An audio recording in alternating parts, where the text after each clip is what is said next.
Hello, everyone. DCU Daily time. If you saw the earlier show, congrats, you were awake. I wasn't, hence why I was not there. But welcome to the proper DCU Daily show now. Welcome. Sorry for the past few days of kind of dodgy scheduling and all that. But hey, we're a busy bunch here at Oh So Curious, so apologies, but you guys are pretty cool and aren't assholes about it, so we appreciate that. But let's get into the show because we have tons and tons of wonderful news for you. Obviously, first with box office report, because of course, Spider-Man just can't stop, won't stop, never stop. Honestly, like your children's children are probably gonna still be going to see Spider-Man Brand New Day at this point, with how many records they're breaking, how long it's gonna stay in a goddamn theater. It's just insane. It's just insane. Spider-Man just can't die. So you know what? It's gonna keep trudging along. But obviously, that's not the only thing regarding Marvel we're talking about today, because obviously we have MCU Daily in addition to that, because we got to talk X-Men. Talked about a little bit of X-Men earlier today with Mount Rushmore Monday on a Thursday. It's Thursday, right? And then now we're talking about more X-Men, the future of what they're going to be in the MCU, like mainly with Mr. Sinister and stuff with Kit Connor, and apparently Inde Navarrette did turn down a major, possibly prestige film to appear in the upcoming X-Men reboot. So we're going to talk about that. Then we're going to be talking about a little bit of TV stuff in regards to Wonder Man and the future of TV, because it seems a little dodgy right now. And some quick hits in regards to Doomsday and Secret Wars. Then a little bit of movie talk madness. Dune Part 3. Well, maybe cinema has a chance, guys. It's not just going to be cape shit and nostalgia slop at the box office with Avengers Doomsday. Clearly, we are going to be having a little bit of a win for cinema with Dune Part 3.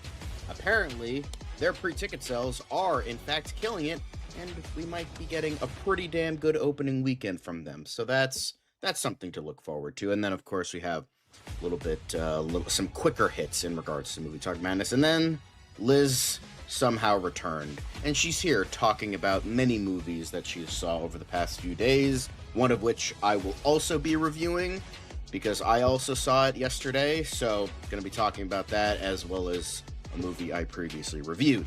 Then we get into our quick hits, a lot of quick hits today, and then finally DCU Daily proper.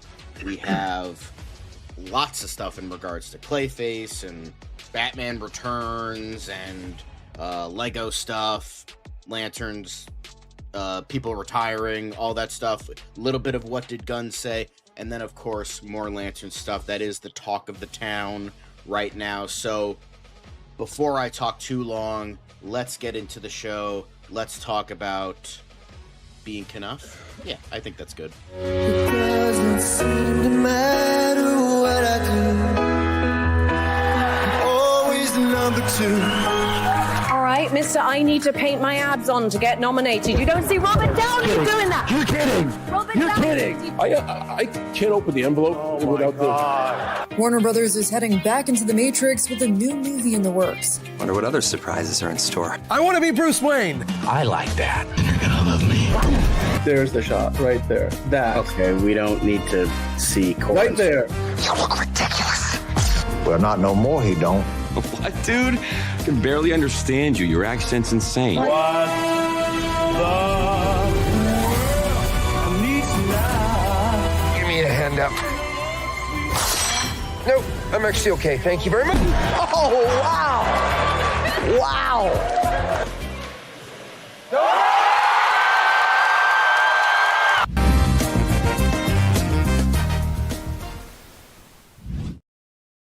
Hello. Welcome to DCU Daily, everybody. So, what a wonderful time. What a wonderful time. Isn't it, Liz? Isn't it a wonderful time? Amazing. It's a wonderful on the time. It's a show? wonderful life. It's a wonderful evening. How is everybody? How are you doing? You got Hi. your tongue lobbed off a little bit. So Yeah. I don't know if you want to throw that picture up there. Fun fact, yeah. So I'm not pushed.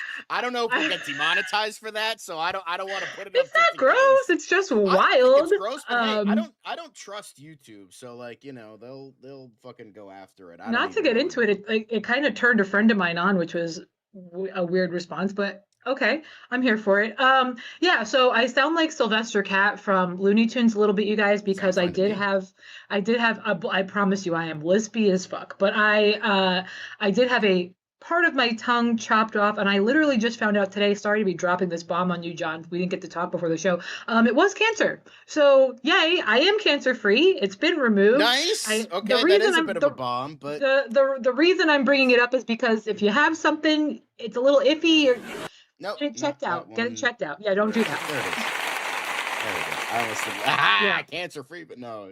Cancer free. Yeah. So I'm just sharing, because if something comes up, get it checked out, get it addressed, get it handled. So we took care of it. Now I sound a little weird. Make an appointment for a colonoscopy soon. So yes, do that. It's the best sleep you'll ever have. But best sleep you'll ever have, and colon cancer, like it seems like it's going up. It got Chadwick and James Vanderbeek. We can't keep this going, guys. Get your colons checked. Look in all your holes, gang. Get all your holes checked out. Look in all the holes.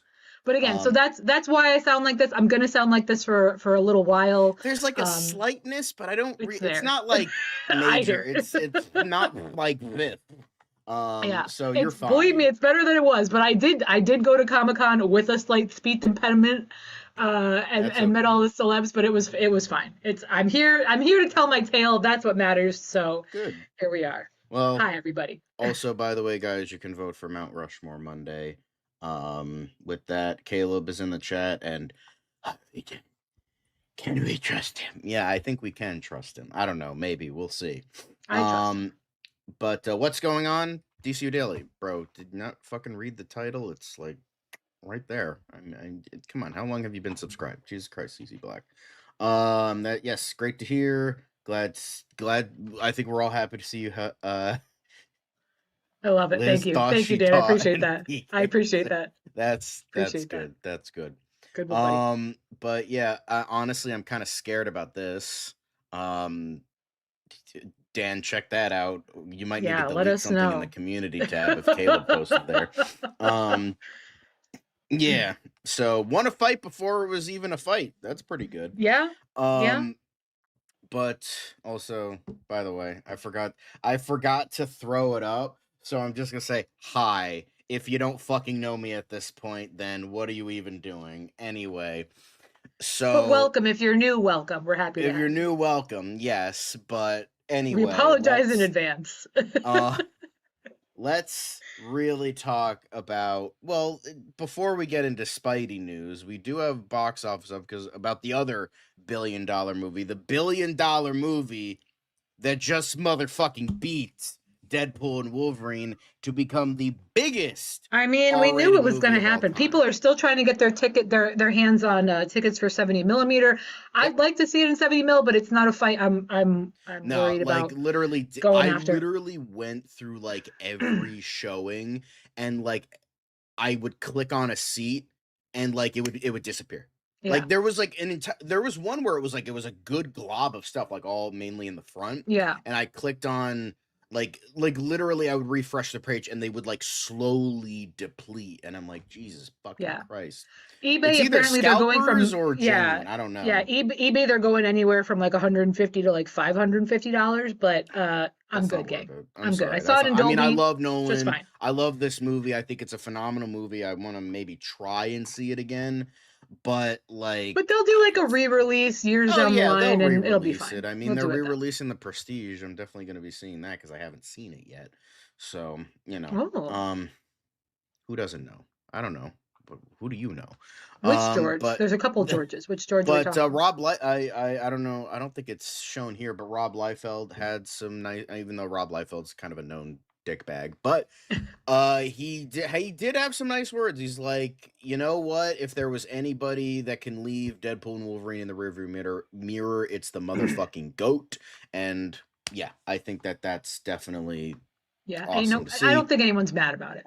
No, well, there's certain people that are mad about it, Liz. That need There's to get a life. That need to get a life, there are maybe. people that, we don't like talking about them. But yeah. And he said that is one hell of a car. So, awesome to see. Cinema wins again.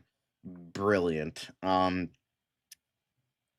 Yeah, I got my nice. What is that profile picture? What the fuck? That looks like AI slop, bro. But yeah, I did get the insider screening for Dune Part 3. I was just like, you know what? Let me nab that shit before all of them. I think it was like the second day Yep. they were on. I forgot the Got first my day. ticket, And then I baby. saw like an advertisement for it. I'm like, oh shit, let me get that. So I did get that. So I'm gonna be seeing it a little bit early. And if anything's happening on that day, then frankly, fuck off, because I'm going It's to on. see How You Dune. So, yeah. So let's move on, because now it's fucking time of Spider-Man. Spider-Man Brand New Day is now topping the music charts as another amazing box office record looms. I'll tell you, all the Spider-Mans, they do really good with the soundtrack. I think I have every single Spider-Man soundtrack. And I get them like 'Cause literally. a hero save Dude, you don't understand. That album, man, I played that fucker for months. And then same things, Into the Spider-Verse, downloaded the moment I left the theater. Like, they know what they're doing with Hero these will save soundtracks. us. Fantastic. Watching. Yeah, anyway. So good. No AI slop here. I'll take your word for it, bud. But yeah, apparently, Tame Impala's Loser has reached #1 on the global Spotify chart. The song is used, obviously, when Peter Parker's being a little stalker. What makes this particularly significant is the fact that it's Tame Impala's first song to hit #1. Yeah, because nobody fucking has heard of Tame Impala before this point. So, relatively, I know you're gonna have all the fucking hipsters where, actually they were the greatest. Fuck off. Nobody likes you and your fucking beanie. Get out of here. Anyway. So I miss you guys. I miss you. Anyway, so that's the effect of Brand New Day in full swing. But yeah, box office doing pretty well. It grossed $6.5 million yesterday.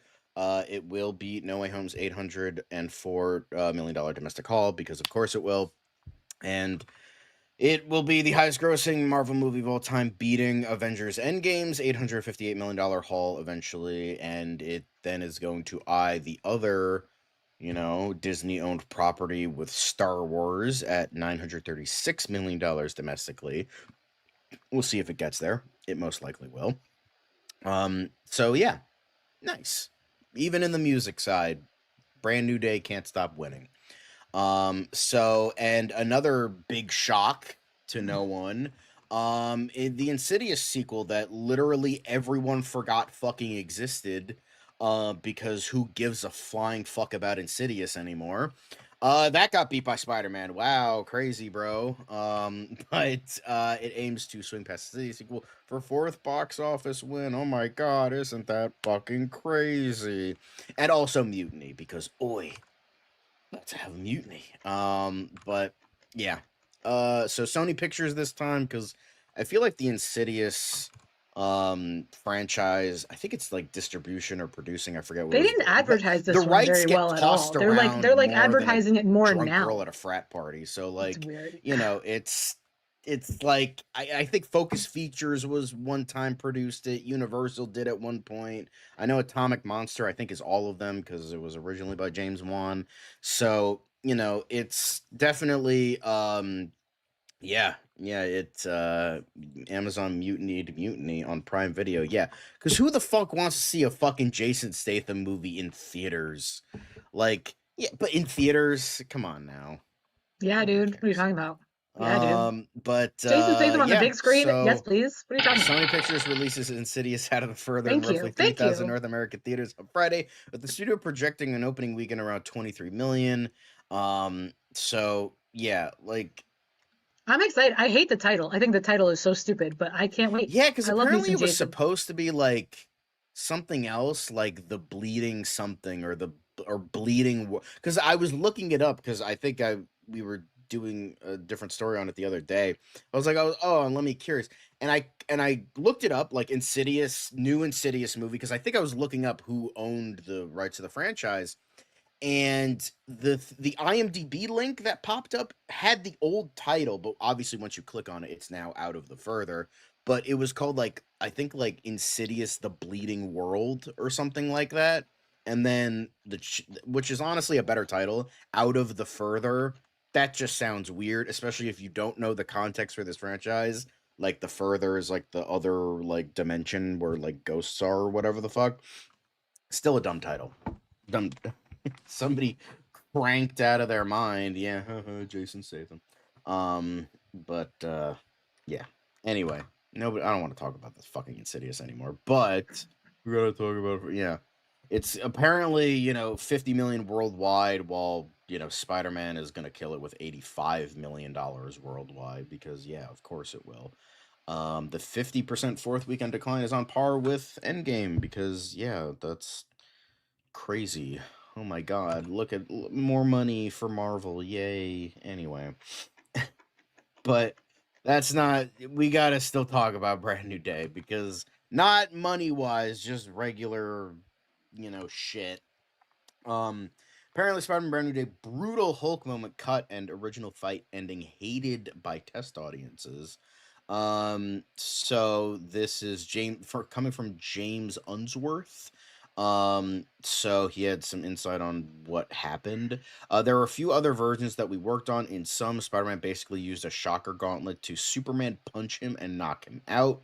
From what I understand, the test audiences didn't take it. They thought Hulk got knocked out too easily. Bro, like, this is the man that stopped Winter Soldier's arm with relative ease. Bro, Spider-Man is yoked. Like, he has, like, super strength that rivals, like, most of the characters in the Marvel Cinematic Universe. And he was like transforming into like the next level of badassery too. So like, what are you talking about? But hey, remember, guys, say it with me now. Test audiences are fucking morons. They're idiots. They were the fucking dipshits that wanted to get rid of the fucking saving squirrel scene in Superman 2025. Frankly, they can suck my nuts, okay? Pun intended. Anyway, so he then continued saying, we then went back into the studio and refilmed the ending where he gets thrown into the building and basically stops the attack. We didn't know the line that Tom Holland was going to say, but the idea we had was that Hulk catches his reflection, realizes he's this monster, and chooses to let go. We kept calling it Hulk isn't been beaten, he just commits suicide. Unsworth added, offering some insights into the hero's fractured mind. So, he talked about it more. We did versions where he ran on all fours. We did versions where he moved almost like a muscular insect. We did versions where he couldn't keep his rage under control and was almost twitching. We did versions where he was the complete opposite, super in control, almost like a Shakespearean villain, very big, tall, and powerful. There were also some bits where Hulk was really brutal. He slammed Spider-Man into the floor after a water main had broken, and Hulk was standing on his chest trying to drown him in the water. We got the note back that it was too brutal. He's still an Avenger at the end of the day. Yeah, but it's like, so we could have gotten even better Hulk stuff, but they're like, no, we don't do comic accurate Hulk here. The fact that they leaked in like some genuinely good moments is like honestly kind of fucking amazing. But yeah, I Am Legend sits quietly in the corner. Yeah, we don't talk about that. But yeah, thoughts on this? Do you think this would have been too brutal for the kiddos seeing this movie, or you're like, fuck the kids, I want to see brutal Hulk any day of the week? You know what? Honestly, I think with Punisher being in the film as well, and as we know, Frank Castle's probably like the edgiest of all the characters we've got at the moment. I would say no. I think they made the right choice. I think it would have been a little too much. And again, we do want to think about the younger audience. I appreciate where people are coming from. I would like to see it, of course, but I get their reasoning behind it. Okay, that's fair enough. But next up, apparently, production designer reveals fun Daredevil Easter egg that didn't make the cut. Was it him fighting the Hand? Because they definitely cut out somebody in that goddamn trailer. We all saw it. Anyway, kidding aside. So trailers for Brandon Day had a lot of fans convinced that Daredevil was set to make an appearance, but despite the hand's involvement, the Man Without Fear was nowhere to be seen. Of course, we have already seen Matt Murdock and Peter Parker share the screen in No Way Home, and their brief meeting gave way to a deep-cut Easter egg in Brandon Day that never actually appeared in the movie. Production designer Will Dixon has revealed that he created several cards for Peter's wallet, including a card for Nelson Murdock Page, Attorneys at Law. Matt would have given him one during No Way Home, and Peter would have held on to it. There's also a loyalty card for the Coffee Bean, which was a Spidey hangout in the comics, and a feast card, which Dixon felt that Peter might have held on to remember Aunt May. So, yeah, here we have this wonderful little bit right here. So, nice. I think that's cute. And we got the Coffee Bean, and we got feast, we got Blumenthal bagels. Cute. That's nice little things. Yeah, I dig it. But I dig it. We dig it. We all dig it. But then obviously, fastest to reach 800 million. Apparently, Jeff Nichols blasts Marvel for shooting in the UK. So talking to Variety for his new film King Snake, Mud and Midnight Special, director Jeff Nichols criticized Disney and Marvel Studios for leaving for the UK instead of sticking by the southern states. It's devastating. Studios negotiate contracts with these guilds and unions, and I suppose when they make agreements that they don't ultimately want to pay for the results. If they take production elsewhere, I've been in Georgia, and from what I've heard, it's been a pretty devastating blow with Disney taking everything to London. The work there has been challenging since the last round of strikes and everything else. The thing is, American independent filmmakers do have to abide by these contracts, and they weren't built for us. We really need to look as an industry at independent film production, what it provides, what it costs, and we need more flexibility in those contracts and more flexibility from our unions and our guilds in order to make things at different price points so that as independent film producers, we have a fighting chance to keep things in the U.S.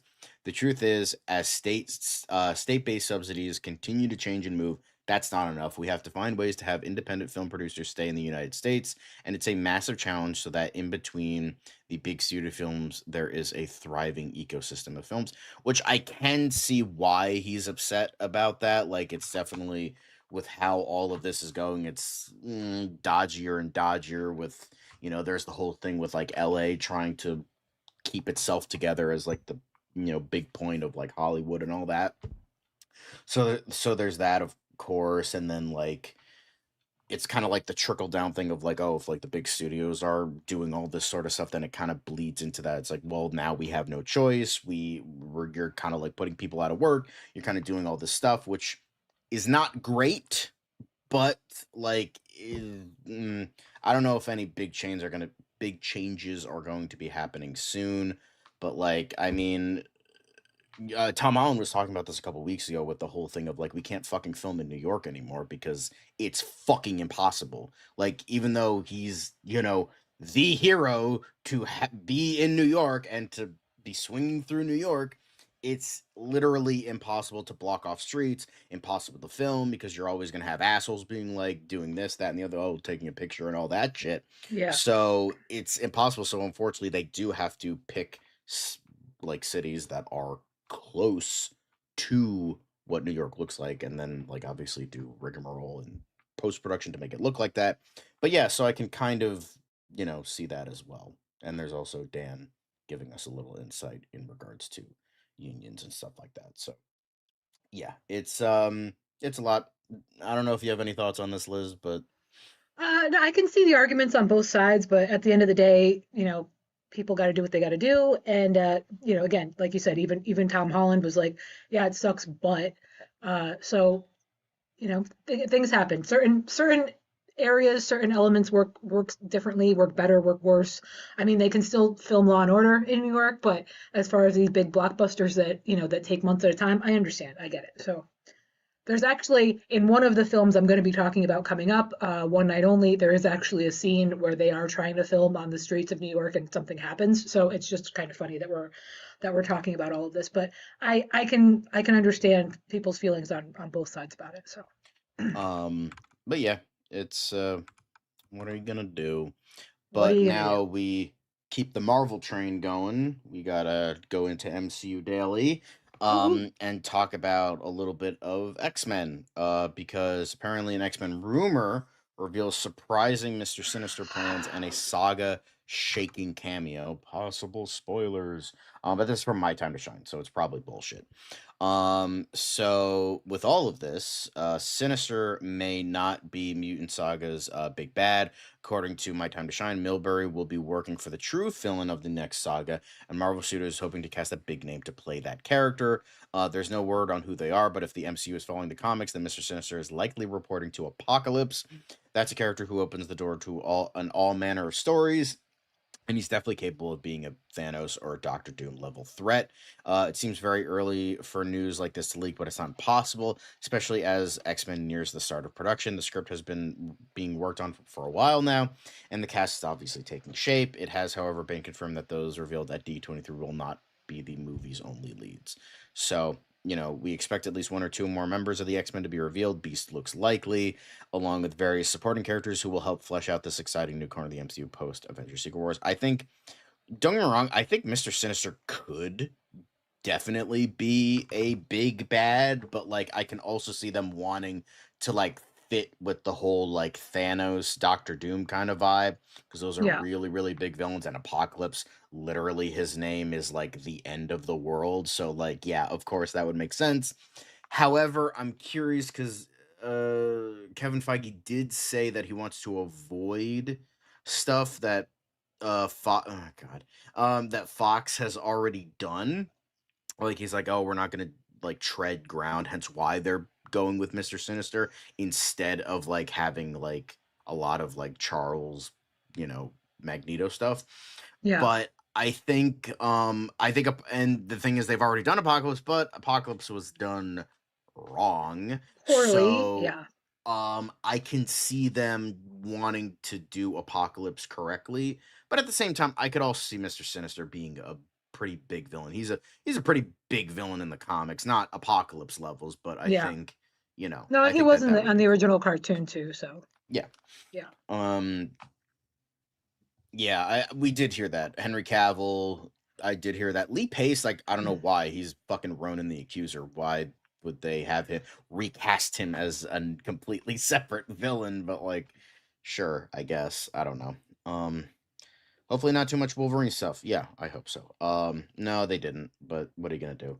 I Just do agree. live action 97, I then agree. boom, 2 billion. 100%. Shadow King. I think he's a little bit too much of a deep cut. Shadow King is a pretty good, known. I mean, he was kind of the main villain of Legion, as in the show Legion, but I think he might be too much of a deep cut. Although it would be funny as fuck if the big bad ended up being Mojo for Mojo World. That would be insane. I don't think they have the balls to do it, but it would be crazy and it would be hilarious. Get Mike Myers to do it, and that would be awesome. But anyway, I do kind of agree that they should probably stay. Don't get me wrong, I like the spats between Charles and, well, in the Fox universe he was Eric, but in the comics he's Max. But I do I love their sassy gay little spats. Who doesn't love those? But Magneto's just kind of in a weird place where it's I feel like you have to do this thing, but at the same time, it's harder to do as we divert further and further away from the 30s and 40s. So I think it definitely. I think it's a good thing if they are completely moving. It would be nice if oh, Magneto exists. Maybe he's off just in oh, Liz, you would probably know. The place that Magneto has as a haven for mutants, not Krakoa. It was a different one. Oh, yeah, don't ask me. You know what I'm talking about, though, I know what right? you're talking about. Yep. Not the only thing I can think of is Latveria. I'm no, that's Doctor Doom. But yeah, Mojo is fucking insane. What's going on? Island M? Are we talking about Island M? We're talking about Mr. Sinister, but whatever. Wait, say that again. Island M. Maybe that's what it is. I don't know. It sounded like the name of a possible country, but anyway. Maybe Genosha. I don't remember. It wasn't Genosha. So What the fuck are you talking about? I mean, I don't think they have the balls to do it. But is this a hot take? Jean Grey casting is bad, and the way she is written in No Way Home, I think you mean Brand New Avalon? Day, does not feel like she is Jean, and she definitely kill people and humans. Yeah, no, that's correct. Avalon. I don't think Avalon. I don't think the casting is bad. I think Sadie Sink did a good job. It's just she was written poorly. Avalon. Okay, just like you Avalon's a can. space station. I've said this before, and I'm saying this again. Like, I'm serious. I'm not like Yash. I will do good on my promise. I'll give you the money. But like, one, I'm not sending it to you in cash because I'm not fucking stupid. You're never gonna see that cash if you send it in cash. So if you got a Venmo, if you got a Cash App, if you got a PayPal, send it over to Oh So Curious on like Instagram or something, and you'll get it. So just stop being a douchebag about it and just fucking, you know, send that to Dan. Anyway. But it might be I don't know. Whatever. That's not the point. Like his like mutant haven, whatever the fuck it's called. Avalon was a space station, so we can't go by that. But so yeah. But good casting, bad writing. I agree. What are your thoughts on people review buying the Lantern series, and do you think that Marvel will do the Goblin? I don't give a fuck about Goblin Queen. And I mean, people suck whenever they review bomb. Like, even though I don't like Lanterns, like, don't review bomb. Don't be an asshole. Classic epic. LOL. What's up? Why are you saying yo? What do you want figure drawing? But anyway, let's move on before we spend too much time on this.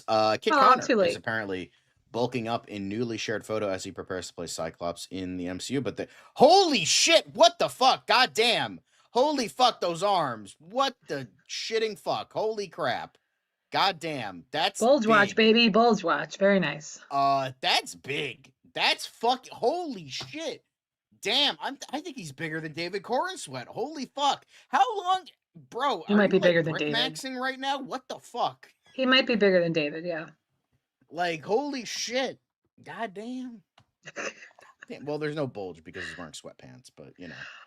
There could be bulges in other areas. It's an arm bulge. Hello? No. Yeah. Sleeve bulge. Arm bulge. It's still no, we're not being gross. I'm just saying, a bulge. Kind of, but like there's arm bulge anyway. But yeah, holy shit. Although, what is that fucking haircut, bro? Yeah, it's really upsetting. That looks like a wig. Upsetting is what it is. Yeah. What's the formula for that fucking hairline? Holy shit. Yeah, that's upsetting right there. He looks bigger than Steve. Honestly, yeah. Can this like be like I don't mean to like shit on the guy, but like we just saw him at D23 and he didn't look this big. Maybe it was just the lighting or something, but like I don't know. This might be fake, bro. Like, again, if it's real cool, then awesome for him. That's awesome. But that haircut is criminal. It's a pretty criminal haircut. It's giving me Josh Hartnett and H2O vibes. Like, Jesus Christ. It's been real quiet since this photo dropped. It was for a role. Okay. It's probably right after a pump. Pause. Okay. But yeah, I don't know. Bro, do I look like the type of man that fucking works out? I don't fucking know this shit. Like, come on now. Come on. Honestly, I'm just honestly have X-Men be like a 3-way between the 3 of them for 2 hours, and that's probably gonna get a 10 out of 10 from me.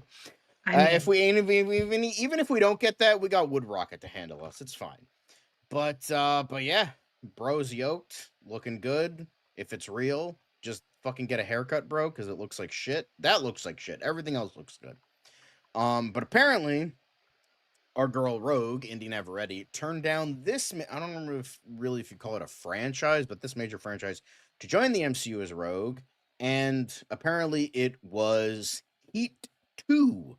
And it was and she was being eyed to play Charlene, in which was played by Ashley Judd in the original film, but considering it's a part prequel, part sequel, she would be playing that role. And yeah, I think because I literally just saw a video about this, so I have a lot to say about it. Because it's like, oh, was this a good decision? Was not like our girl Inde, she was struggling after Obsession. She was struggling before Obsession and after filming Obsession. She wants money, and honestly, good for her. Like, she was like struggling from paycheck to paycheck, trying to fucking make money through Twitch streams and shit like that.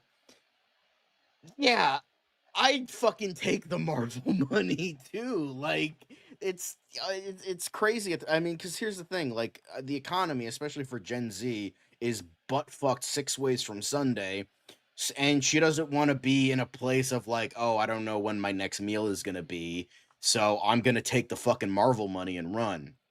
Now, short term solution, that's pretty good. You're gonna be locked in for like 10 years. You're gonna be making all kinds of money. But the thing is, the long term is like, well, what's your career going to look like outside of that? Because most Marvel actors are not in a lot of great projects outside of the MCU. You know, I mean, yeah, Robert Downey has fucking Oppenheimer, Tom Holland has The Odyssey, but like for the most part, most of these actors are either in really small indie movies that nobody remembers or cares about, or gigantic failures. Look at Chris Evans with Red One. So, you know, it's just like not like we'll see what the long term is, but short term, girl wants to make money, and that's cool. Awesome. I fully agree with her. I stand by her in that respect. And Heat 2 is more of a risk. You know, it's, I know Michael Mann isn't, I don't think he's directing it, but I thought he was. Apparently he's not. But even then, like, it's still connected to him. He hasn't had a hit in like, like 20 years. And he's not really a hit kind of guy. But I think, and the thing is, she would be playing fucking sixth fiddle to much bigger stars like Leo and Christian Bale. And the thing is, it already got passed over at Warner Brothers. It went to Amazon MGM. They only have one successful movie, and that's fucking Project Hail Mary. And so Heat 2 is looking like a big risk. And she's like, yeah, it might be more prestige, and I might get prestige roles, but at the same time, it could also bomb hard, and I'm stuck at stage one again. So honestly, she went for the money. I'm happy that she went for the. It's a safe choice, but it's a good choice. And Liz, I don't know if you agree with me on that, but that's what I'm feeling. I hope she does the role justice. As we all know, Rogue is my favorite. So, I completely understand her reason. Same thing. If Marvel came at me with a bag, what am I going to say? No, I don't give a. I'll fucking play Magneto. I don't give a shit. Whatever you want me to do, I'll do it. Like, I can't blame her at all. Yeah, it's she doesn't want to be stuck in that place anymore, and you know what? Good for her. I think, and it's just like, yeah, so what? Disney supports genocide, but like, Hollywood ain't a morality business, baby. It's a movie business. Come on now. So I think. Obsession 2. Get me now. Cast me for Gambit. I'm sure you'd love that, World Weeb. I'm sure you'd love that. Yeah, exactly. So, Dan got taken out. Inde took him out. But yeah, she got after that money. Good for her. Hell yeah. I just hope she is in good movies after, she becomes Rogue. But speaking of good projects, Yahya Abdul-Mateen II breaks silence on Wonder Man Blade cancellations. The optics are obvious. Mm-hmm. So the actor appeared understandably happy with how things played out and touched on the broader issues that came from Wonder Man and Blade being shelved by Disney. I think the optics are obvious. If I'm a big business, if I'm Disney, if I'm Marvel, I don't want to be attached to these optics. So it should be a priority to change the narrative and to do what it takes to responsibly change the narrative with quality stories and quality resources. I was told it had something to do with the viewership numbers. I wasn't told what those numbers were, but ultimately for whatever reason it was, I think they decided that it didn't make sense for business. And that's the decision that we live with, and we keep on marching forward. I felt that our show did have quality story, did have quality resources, did have quality actors and people, and did produce quality results that the viewers responded to positively, that the voters responded to positively. So our show does deserve some study and some real hard information about why a show like this did not continue forward, because it had all the ingredients that one would want in a show. And I kind of, I can kind of see where he's coming from. I mean, the viewership numbers are understandably no, because who the fuck has ever heard of fucking Wonder Man? So I kind of agree with that in a way.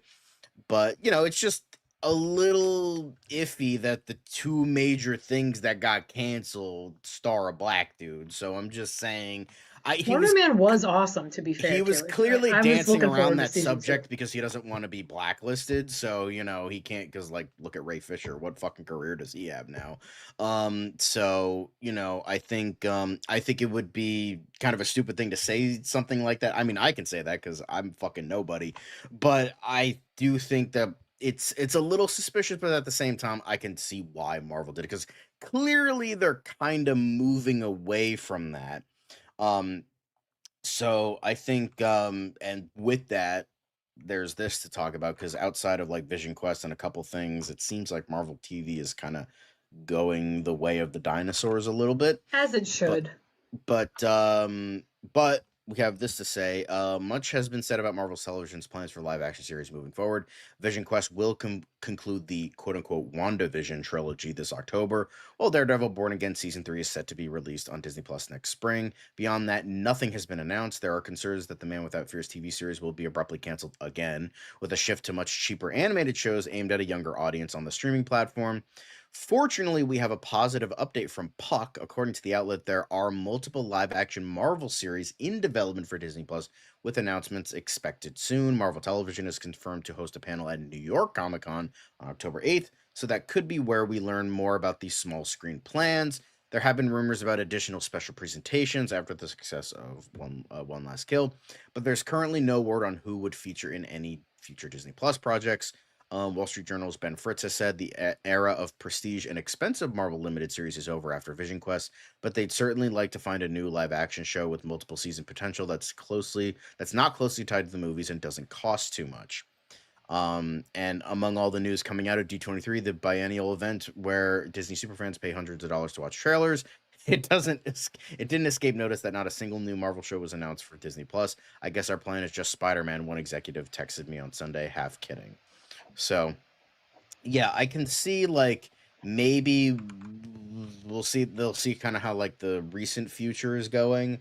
Probably they want to see how Doomsday does, and maybe see how Vision Quest does. But I can see why they would want to just kind of move along, like stick to special presentations. It's a one-off thing. If it does well, then it gets a sequel or something else. But it's unlikely that, like, we're gonna get, like, on major ongoing series, maybe a mini series from time to time, but nothing like what it was in the Chapek era, where it was just like, do 40 million TV shows because that's a good idea, right? And it turned out to shit the bed. So I don't know if you really care about Marvel TV outside of like Daredevil and shit like that, but you know. I mean, I watch all of it, but I as you guys know, I've said it's a little too much, especially because they keep trying to integrate stuff that happens on the TV show side into the film side, and it's just not fair to audiences, since not everybody has access to everything.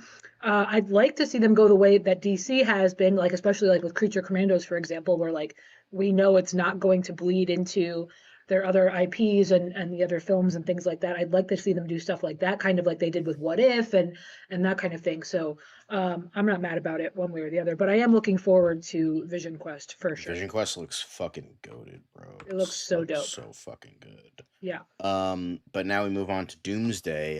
Dr. Doom statue shows the villain with a mysterious device. Is it the spoiler? The prevailing theory that whatever he's holding is the ultimate nullifier, one of Marvel's most powerful and dangerous weapons. The mysterious device can erase virtually anything from existence. Originally housed within the world ship of Galactus, the Fantastic Four discovered it, and Reed Richards wielded it when Earth faced destruction at the hands of the Devourer of Worlds. The nullifier's true potential depends on the wielder's mental strength, as it can destroy the target or the person using it. Other theories are a little more mundane, with some suggesting that Doom has modified a TemPad to travel between worlds. Another popular idea is that this might be a key to the Library of Worlds, a mysterious interdimensional repository containing knowledge from across the Marvel Universe.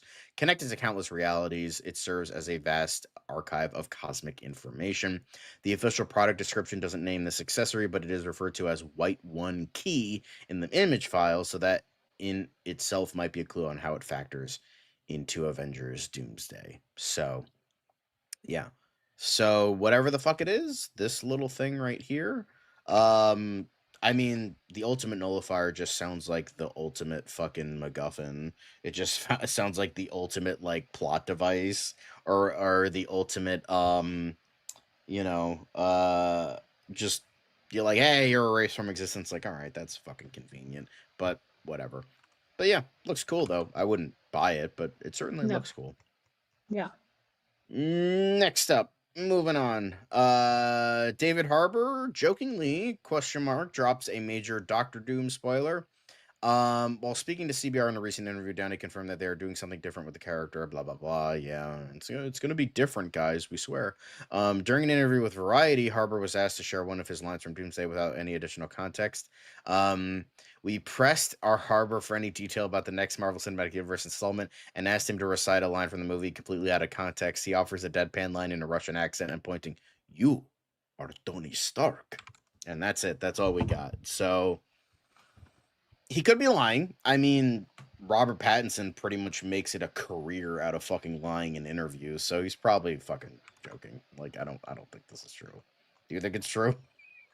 I mean, I could see Red Guardian doing something like that. But you know me, I'm trying really hard not to listen to any of this shit because I don't want anything ruined for me. So, whatever. Yeah, we need a Howard the Duck show, 100%. But apparently, first image of the Secret Wars set has dropped. Need them to do the Doomsday chairs for the cast reveal again. Eye bulge. So yeah, that's what it looks like. There's no fucking context for this. Although down here kind of looks X-Mansion-esque, but I don't think that's going to be the case. But yeah, we got a road and some like partially built houses and buildings. Cool. That's it. Hooray. Isn't that nice? So nice. Ooh. But let's move on to movie talk madness. And what are you saying? I love when the set photos look better than the actual movie. Looks like a huge battle world. Maybe could be. We'll see. But let's get rid of this slop. Let's get rid of this cape shit slop, and let's talk about cinema, guys. Let's talk about Doom Part 3 now. Hell yeah. We're talking. Let's go, baby. Let's go. Let's talk about how Timothée Chalamet is a piece of shit. Sorry, Paul Atreides is a piece of shit. But like, what same thing, a dick. right? Yeah. But Part 3 reveals epic new teaser as IMAX 70mm and PLF tickets finally go on sale. As we first reported on this website, IMAX 70mm, IMAX, and select premium large format screenings are included in the first wave. And Warner Brothers has shared a thrilling Marvel look is at pretty Denis pissed about it, Villeneuve. actually. Marvel's really mad about it. Yeah, of course they are. To his Dune trilogy with breathtaking visuals like those seen in this TV spot. It's obvious that IMAX screens will be the preferred choice for most filmgoers, while Dune Part 3 has those exclusively over the holidays. Doomsday beat the threequel to the punch by getting an initial batch of tickets on sale last month. The rest followed on Friday night. Will people watch both on Doomsday, or should we expect the movie to be a bit of a slow burn and serious legs heading into Christmas and the new year?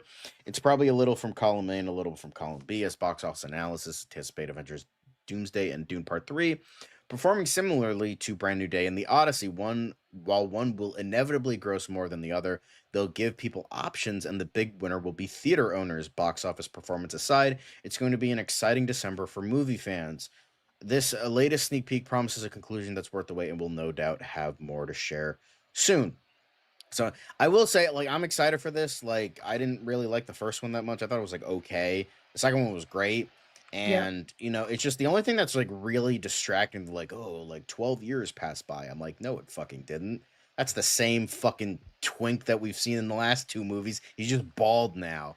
He's bald and he looks like he's dehydrated. Severely. Well, yeah, dehydrated. he's in the desert, of course. Like, come on. I mean, he's not I'm just wearing saying the suit. the skin looks like crap. He does not. It's not looking. Well, yeah, because he's a pale white boy. Come on now. So you know, that's neither here nor there. But Dune Part 3 hit nearly 10 million on its first day of wider pre-sales domestically. It's the best start in sales for the Dune franchise, putting it on track for a $100 million domestic debut.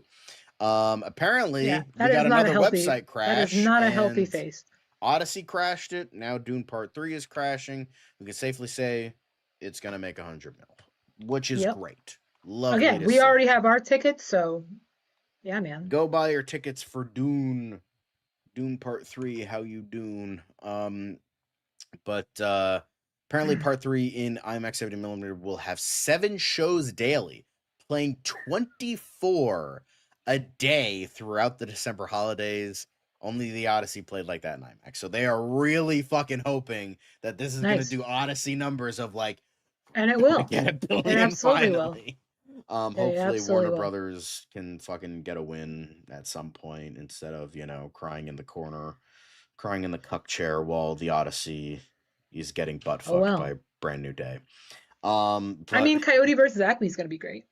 Well, I mean, they're not really getting a ton of money from that because they gave the distribution rights to Ketchup. So, you know, Yeah, I don't know. that's man. this is Timothée Chalamet's face whenever someone talks positively about ballet. But apparently, going from, you know, Dune news to not Dune news, apparently Jafar Jackson says Michael's sequel will give even more insight into child abuse allegations from his point of view, which that's kind of I feel like that's par for the course. Like, that's kind of what they sort of promised after they had to fucking reshoot the entire third act because of that. So hopefully it doesn't play things too safe. And Well, does the it will, proper because shit that, you're talking about the perspective of the child abuser, so like, they're not gonna you know, they're not gonna they're not gonna admit guilt. So I mean, I it's think the just whole conversation's ridiculous, personally, but whatever. but I'm intrigued with the sequel. I mean, I thought the first one was okay, not great. But yeah, so interesting little tidbit in regards to Jackson or Michael This Is It, Michael Part 2, whatever the fuck it's gonna be called. Apparently film buyers fume as Amazon accidentally leaks Jason Statham's big budget Mutiny ahead only of for a cinema day. release, a multi-million-dollar problem. What are they doing over there, bro? Like, Somebody hit the wrong button, clearly, or they Like- they scheduled it. They got their dates mixed up on the schedule, something like that, and maybe it was whoopsie. like, I don't know, Whoopsie. like British time, and they like, oh, it was That's opposite, probably what we it was. fucked up. They did the month instead of the day, and yeah. Yeah. What are you gonna do? I'm I'm still seeing it. I can't wait. Did y'all see the Brand New Day art book that just came out? Yikes. And yeah, Michael 2 Electric Boogaloo. Perfect. That's the title. Why is the Brand New Day? Yeah, I was just gonna ask, why is the Brand New Day art book lame? AI looking or something? I don't know. Yeah, Dune 3 will hopefully make a Billy. I think it will. But God, y'all, whatever. I mean, he's not wrong, but like, whatever. Speaking of Amazon, though, Masters of the Universe original He-Man actor Noah Centineo reveals why he parted ways with the movie. His contract ended. That's literally the main reason. His contract ended, so Wah, wah. he had to leave. And he's fine. He's in Skeet Street boyo. Fighter, so he's fine now. He's fine. Yeah, and honestly, Nick Galatine, better anyway. You know, better actor. He was great. Better. He was great. You know, so yeah. I'm excited for Street Fighter. I can't wait for that. Yeah. So you know. And This, you know what, gang? This has been a great year for shit films. I'm telling you, between He-Man and Street Fighter, and Masters of the Universe was fun. And that's what I'm saying. That's what I'm saying. It's been awesome, and I got to tell Carl Urban how much I appreciated him in Mortal Kombat. I'm just saying, this has been a great year for these kinds of films. It makes me very happy. That doesn't shock me. It doesn't. It really doesn't. I mean, it's just nobody's going to talk about it because everyone wants to shit on DC and be like, oh, Supergirl used AI. Every fucking major tentpole movie is using AI in their fucking movies, bro. Like, come on now. What are you snacking on? The Is it Potato Oreo? It Man looks is like an here. Oreo. Hi, Movie Movie Spud. Hello. Are you eating you're doing Oreos, well. John? Movie Spud the GOAT. I would say the hierarchy is definitely like Brogu, then Movie Spud, then everyone else. Wow. I hope the rest of you can really feel the love. John, what are you eating? Is it an Oreo? It looks like an Oreo. It's not just an Oreo. It's Halloween Oreos because they have Christ. they have to bring these out fucking early. Listen. I need to make a plea to the universe. Oreo needs to be fucking stopped, gang. It's ridiculous now. Now they got an apple pie fucking Oreo out. Christmas. They've been making holiday Oreos. I know the holiday Oreos is one thing. I also don't like the fact that the moment it's a holiday Oreo, it's automatically a double stuff. That pisses me off as well. I am a purist. The pure cinnamon bun See, Oreos. They need to be stopped. Enough already. We need got this 100 different Oreo flavors. No, Brennan Lee just like Mulligan Coke. Coke needs to stop fucking around with the flavors. Cheerios, why do we don't need 20 different Cheerios flavors? I'm tired of it. Original, tried and true. But that's all you need. This is what George Carlin was saying. The illusion of choice. I don't like it.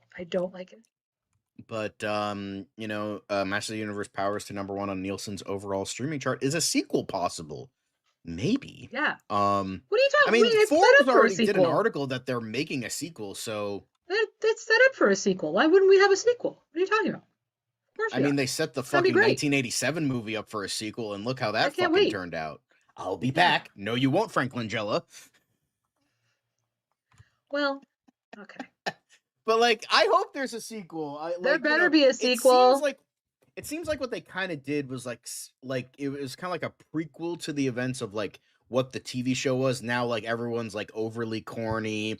They're wearing their proper suits. He has a secret identity. He does all the things that was done in the original show. So I'm I want to see it that. Plus, if we can get an actor who isn't a piece of shit that can do what Jared Leto did as Skeletor, then we're Gucci. Get someone over the top, that dry humor. Just get someone who can do that, just is not Jared Leto.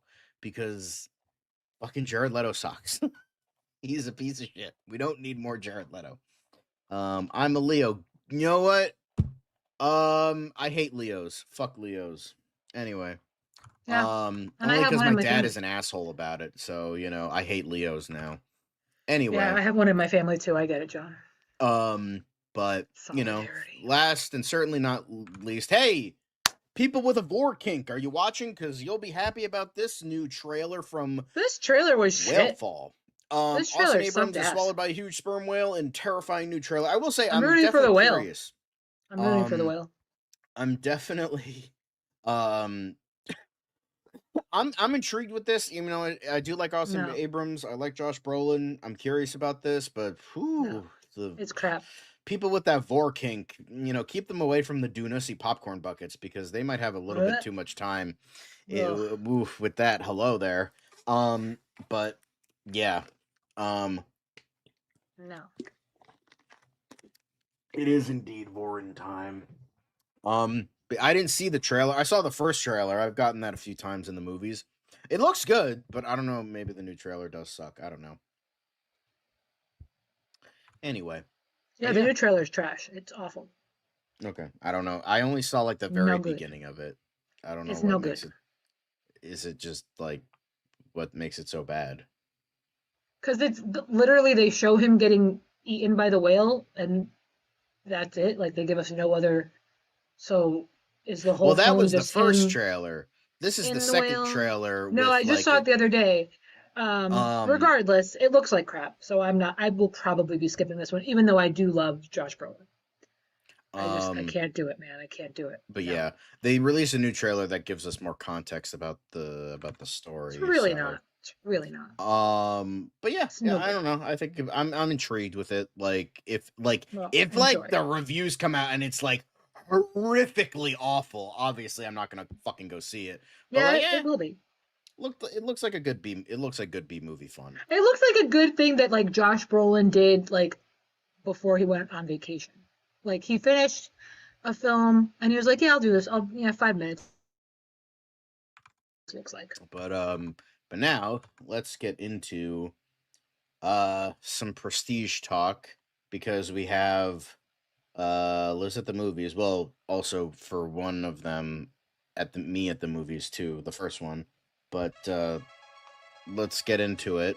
Are you ready to Ooh. talk about your 9 million fucking movies, Liz? We don't have to talk about all of them. We're certainly not going to talk about all of them at length, but yeah, let's go ahead. What's the first one? So the first one is one I saw yesterday, and it is Nimrods. It is the Green Day needle drop movie musical kind of. Now, why Green Day needed a film in addition to already having a musical? I don't know, but hey, it was something. It was something. Like I went to go see this. I'm like, this looks like a fun time. I came out. Well, I will say time. I originally thought that this was the film Idiots, which Mason Thames is also in. So I was like, oh, okay, that's what this is. And then it was like a Green Day movie, and I was like, oh, this is not the film I thought I was watching. Idiots comes out in another 2 weeks, but It was good. I enjoyed it. It was a cute little kind of coming of age teenage drama story. Again, really random that it's a film written by Green Day, all kind of around Green Day, but yeah, cool. I guess the guys didn't have anything better to do at their time, so here we are. Sure. It was interesting to see Angela and Pam from The Office in there randomly, and but yeah. Well, it was directed by Lee Kirk, who is Jenna Fisher's husband. Okay. So also Sean Gunn was in there for a little bit. Yes, he was. So and our girl McKenna Grace randomly made an appearance. Love her. So yeah, she was the best fucking part of the movie. In all honesty, her and Fred Armisen was in it randomly. And then what was funny is like you have McKenna Grace, who I knew because she was in like one of the trailers, and like it was a picture of her at Mason Thames at the gas station, and then of course Liz, they're like, I bet you they pitched this movie. And then they're like, hey, we also have this character that's kind of a little weird guy. Get Fred Armisen on the horn. Yep. Come on now. Like, literally, so Fred bananas. Armisen plays the same role in every time. fucking thing he's in. Every time. And I'm okay with it. I love Fred Armisen. It's just like patented little weird guy. He's a little weird guy. Fred Armisen's always the little weird guy. And he was a little weird and Bobby guy. Lee was also in it. It's a very weird also Bobby menagerie Lee was in of for like a hot second. That was great. I like Bobby weird Lee. menagerie of characters and actors. It was again, it's a teenage drama. They take a road trip to try and meet up with Green Day in California. But it's wholesome. It's cute. It was a good time. I enjoyed it. I love Mason Thames, so whatever. I like Mason Thames. I like the two other guys. I think they had good chemistry with one another. You know, good story. Like, you know, Tyler up, Kaufman all that and Ryan stuff. Faust. Silly. Yeah. It's a good road trip movie. Like, if you're a big Green Day fan, then go watch it. But like, if you want like a decent road trip movie, then I would say maybe wait till streaming for it. But I liked it. I enjoyed it. I'm glad I went to go see it. Even if the sound system in my theater was fucked, because I got the one theater in my movie theater that was really bad, that has a really bad sound system. So and Dan, our girl Jolene from Star Trek, she was also in it. So yeah, I don't know who the fuck that was. It was like Jolene. She was the chick from the song. She played the mom that picks up the drummer. But anyway, yeah. So it's a fun one. I'll give it a 7 out of 10. It was entertaining. Again, totally random to watch a film basically about Green Day, but it was a good time. Yeah, it's still good time. I'm glad. You know, it's quick. She still does have it. You're not wrong, Dan. I saw her and I was like, hey, what? Yeah. But yeah, I really enjoyed this. You know, it's just, I will say probably the most unrealistic part about this movie is that teenagers and young 20-somethings are this obsessed with Green Day. That was the only thing. It's like, and quite frankly, I couldn't read them as teenagers. You know what I mean? Like I watched and I was like, these are a bunch of 30-year-olds on screen. Like they didn't do enough for me to yeah, they looked like, you know, like the whole like 20-something. Yeah, no, I can see that. But it's just like, it's funny because I'm like, literally no one is this obsessed about Green Day under the age of like 35. I certainly hope not. If you are, get a life. Yeah, it's like, bro, like, I know this is like, because the thing is, I thought this was like at first in like maybe the 90s or the early 2000s, and I'm like, nope, they got smartphones. I was like, oh. Yeah. Green Day, hate to break it to you, nobody likes you this much anymore. Just saying. And I have Dookie on cassette tape, gang. So I know what I'm talking about here. Okay. Yeah. I used to be a fucking huge Green Day fan when I was like a kid, but now I'm like, I'll listen to a song from time to time. Yeah, but again, what and a movie, all right. But hey. Anyway, we saw now it. We go so from there you are. Cute, wholesome, road trip movie to comedy slop. No, still cute, still wholesome. Absolutely not. Based on the trailer, I thought this was going to be a lot raunchier than it was. I'm happy to say they did pretty much keep it on the level as they have for the first two films. I'm pretty sure that trailer took years off my life. There is always going to be a soft spot in my heart for Super Troopers. I absolutely love Broken Lizard. I love the franchise. I've even watched their Tacoma FD show. I love all of these guys. So I was really looking forward to seeing it, and they did not disappoint. It was a good time. It was funny. They brought back some good references from the previous films while also kind of keeping it new, keeping it moving, keeping it refreshed. It was really fun to see people like Chase Crawford in it, especially after, now that the Voice has ended. I loved it. I don't give a shit. I love Super Troopers. I'm going to go ahead and give it an 8.5 out of 10. Very watchable, good pace, good jokes. I had a good old time. If you like any of the films, you should definitely go see this third one as well. And I am going to be picking up the Leader Cola Cup for my best friend. Why would I want to be a fan of Super Troopers? The only thing I is, love Super Troopers. I remember, vaguely it as a kid. I know, the scene with Jim Gaffigan. That's pretty much the extent of my knowledge on Super Troopers. And then, that's kind of every time this trailer cropped up in my theater, I'm like, oh yeah, this exists. I forgot. Cool. Hey, and you gotta. I loved him. I love it. Mac is my favorite character, so I don't care. I love Super Troopers. It was a good time. If you like the films, go see the third one. It's worth it. The best movie trilogy. This should be on movie. Would this be on your movie trilogies Mount Rushmore now, Liz? You know what? It will, because I've never been disappointed. Not a single one. I mean, it's also so funny, seeing the critic score so low. It's no critic is gonna fucking like this movie. This is made for the fans. And listen, they make fun of Canada. They make fun of electric cars. I don't care. I love it. I don't care. That's fine. It's a good time. You don't gotta explain yourself too hard. But yeah, Super Troopers. If you're a fan, go watch it. If not, don't. Now we're getting to End of Oak Street. I already Did you already talk about this? Yeah, if you already reviewed it, I don't have to talk about it. Last week? Listen, I will say I loved the ending. I absolutely loved the ending. I also love the fact that Anne Hathaway, for whatever reason, is just in charge of shit now. She, between the Odyssey, between this, she just fucking takes a helm and saves the day. God bless.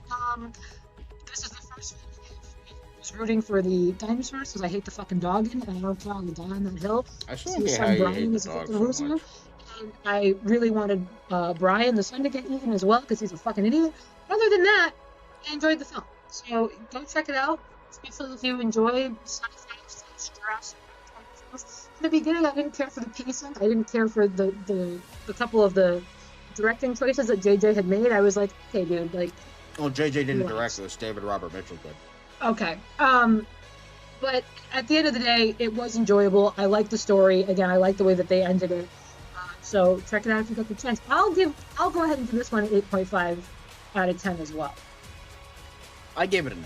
I really enjoyed this. Yeah. I really. The pacing a little bit here and there could have been better, but again, I agree. There were some weird editing choices and some weird disjointedness. Mainly, again, I've noticed this a lot with I don't know. Okay, maybe it's just me being weird, but I felt that in Nimrods too, where the first half is kind of weirdly disjointed. I've been feeling that a lot I felt that with Odyssey. I felt that with Spider-Man Brand New Day. I felt that with End of Oak Street. I felt that with Nimrods. Maybe it's just me being half awake or something. I don't fucking know. But I've noticed that for a bunch of movies where the first half is, I would say the End of Oak Street is the least awkward for me. I would say Odyssey, Spider-Man Brand New Day, and Nimrods felt worse to me. This felt the most okay, but it still felt a bit of disjointedness, but not too bad. Again, I will say, certainly Nimrod's this a little bit, but not as bad. But Nimrod's certainly I really wasn't engaged in the first half for sure. So I totally get that. No, because it's sequels to one another. That's why. It is a true trilogy. Thank you very much. It is, and it would be on my know. Mount Rushmore. Absolutely. But it's a good yeah, time. I loved End of Oak Street. Also, even though it's not the new Battlestar Galactica, maybe Dan would appreciate that. The dog is called Starbuck after the old Battlestar Galactica. Yes, after the old Battlestar Galactica, which again, now, I got the reference. I just don't like the dog. Sorry. But I will say I liked how the vibe of, like, I don't know if he was a mutt or something. He definitely gave. He was a mutt, in terms yeah. of the look of the dog, of like the Road Warrior, as in the dog from the Road Warrior. He kind of looked like that a little bit to me. I don't know if it was the same type of dog, but that's the vibe I got. Anyway, Wrong Girls. I don't know what the fuck this is, so this is all you. So now that Kristen Stewart is Bears openly out, beats Battlestar Galactica. She's killing it. I'm really, really proud of our girl. Hold on, sorry, headphone situation. I think our girl Kristen Stewart has just put it into her contract now that no matter what role she plays, she has to appear unwashed. And, it works for her. Good for her.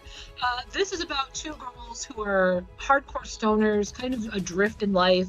They live together, they're best friends, but they don't really have a hell of a lot going on for themselves.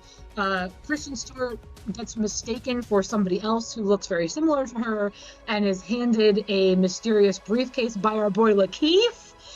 And turns out there's some kind of weird science experiment in this briefcase that the two girls are like, oh, psychedelic drugs, cool. And they drink them, which don't do that if there's no label. And for the instructions were in Dutch and they couldn't understand it. But they develop these telekinetic powers. They can speak to one another through their minds. They can also communicate with their cats, who are played by Kumail Nanjiani and Seth Rogen, which was great. Hilarity ensues as people try to pursue them and take the drugs that they inadvertently ingest. It was a good time. It's a good stoner flick. It was pretty funny. This is the first time Lakeith doesn't do anything freaky or crazy or weird. He actually plays like a CIA agent that's trying to protect them. Gina Davis is in it. Kate McKinnon is in it. So it's a good time. If you like it. And also, look, Seth Rogen is in it, everybody. I said Seth Rogen. Yeah. You're having a hard time hearing me today, John. You're not. No, you're not listening. Sorry. I was gonna mention this because I thought it fixed itself. You are kind of going in and out, like your microphone does sound weird. It's like you're kind of. I can't really hear you. So I don't know if you want to reset or not, but after your segment, but we'll figure it out. But yeah, so like I said, so Seth Rogen plays one of the cats. Kumail Nanjiani plays one of the cats. It's a good. You don't have to think about it. It's one of those just good, funny, enjoyable films. Definitely go see it if you do get high and you want to watch something. I would recommend it. But it's a good time. I'll go ahead and give it. I'll give it an 8 out of 10. Again, it's not any Shakespearean production, but it was really funny. The two gals, Aaliyah and Kristen, have a really great chemistry together, so I hope to see more with them together. And yeah, it was a good time. All right. Now, Moana. Oh boy. You guys, I have to eat my words. Damn you, Dwayne. It was a good time. It actually was good. I'm not mad about it. I'm not mad that I saw it. The worst part about it was that Moana's wig was worse than The Rock's for whatever reason. Like, The Rock's was actually believable and looked good. Moana's wig was fucking atrocious, and they should be arrested for it. But it was a good live action adaptation. I can't fault it. I really can't. So, hey, if you like Moana and you haven't seen the live action yet, go see the live action. It was a good time. I'm so mad about it. What would your rating be? I'll give it an 8 out of 10 too, because it did the cartoon justice. They did a nice job. So, how was that dollar store wig? Like I said, Moana's wig was absolute shit. The Rock's wig was good. Dwayne's was believable, was realistic. I looked have good. a hard time believing that. I'm sorry. The only issue that I had, and I'm assuming it's because of from the cartoon. We know you're talking about movies, but don't. He had no nipples.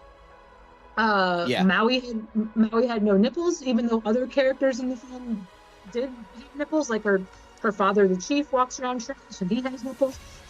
when I made that realization, I was like, all right, that's right. That's all I could fucking focus on for the rest of the film was that he didn't have nipples. But okay, It's kind of like Aladdin.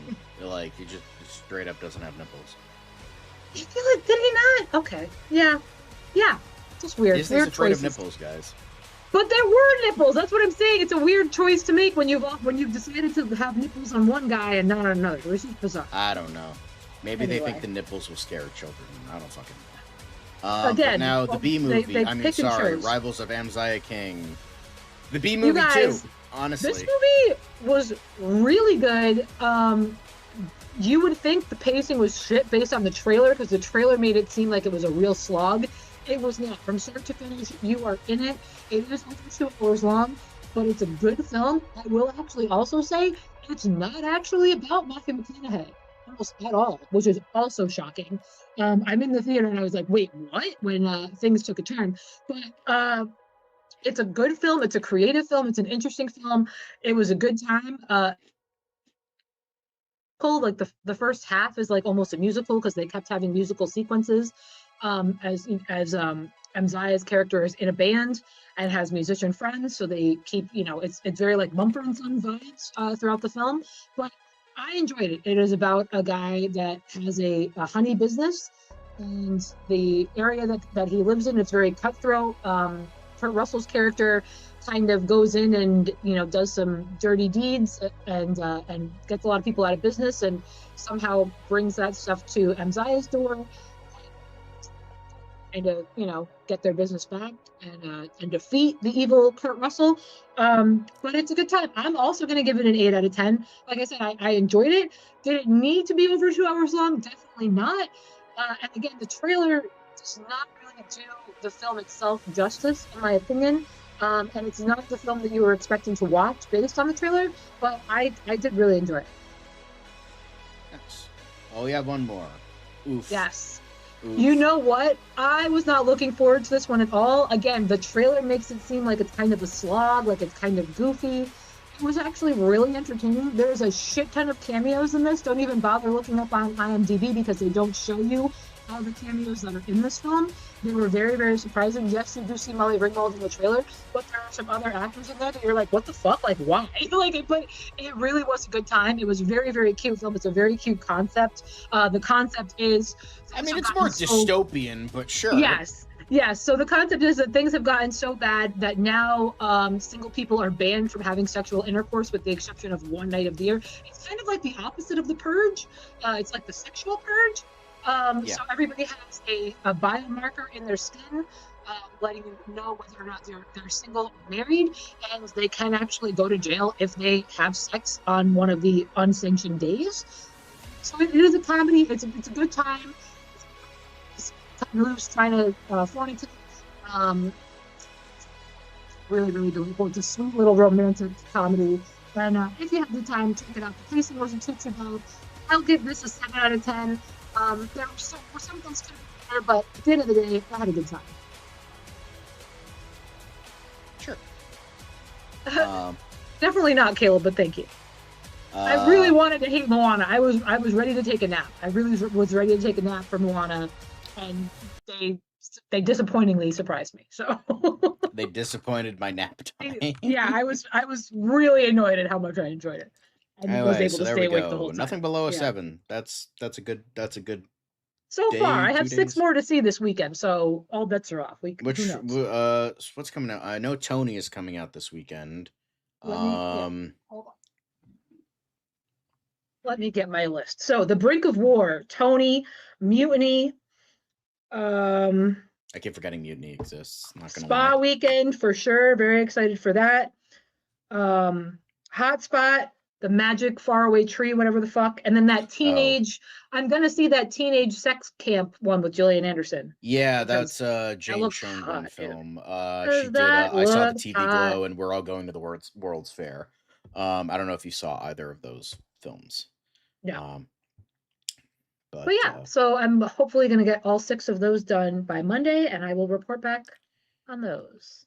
but yeah, I only plan to hopefully see Tony this weekend. And my parents want to see it, but oh boy, next weekend I have like 5 movies Yeah, that I buddy. need to see. I'm obviously Coyote versus Acme, because of course. Oh. The re-release of Idiots? Terminator 2, definitely Ooh. fucking seeing that. Nice. And then Buddy, you mentioned it, Dog Stars and Idiots. The one you thought Nimrod's was gonna be, but Yep. I'm curious I'm about it. looking Like, I forward to like Dave Idiots. Franco, I like O'Shea Yeah. Jackson Jr., Mason Thames is Yeah. in it again. Are you not going to but see Street Fighter? Isn't Street Fighter out next weekend too? Street Fighter is coming out in No. October. Oh, damn. Well, it's just wishful thinking on my part, I guess.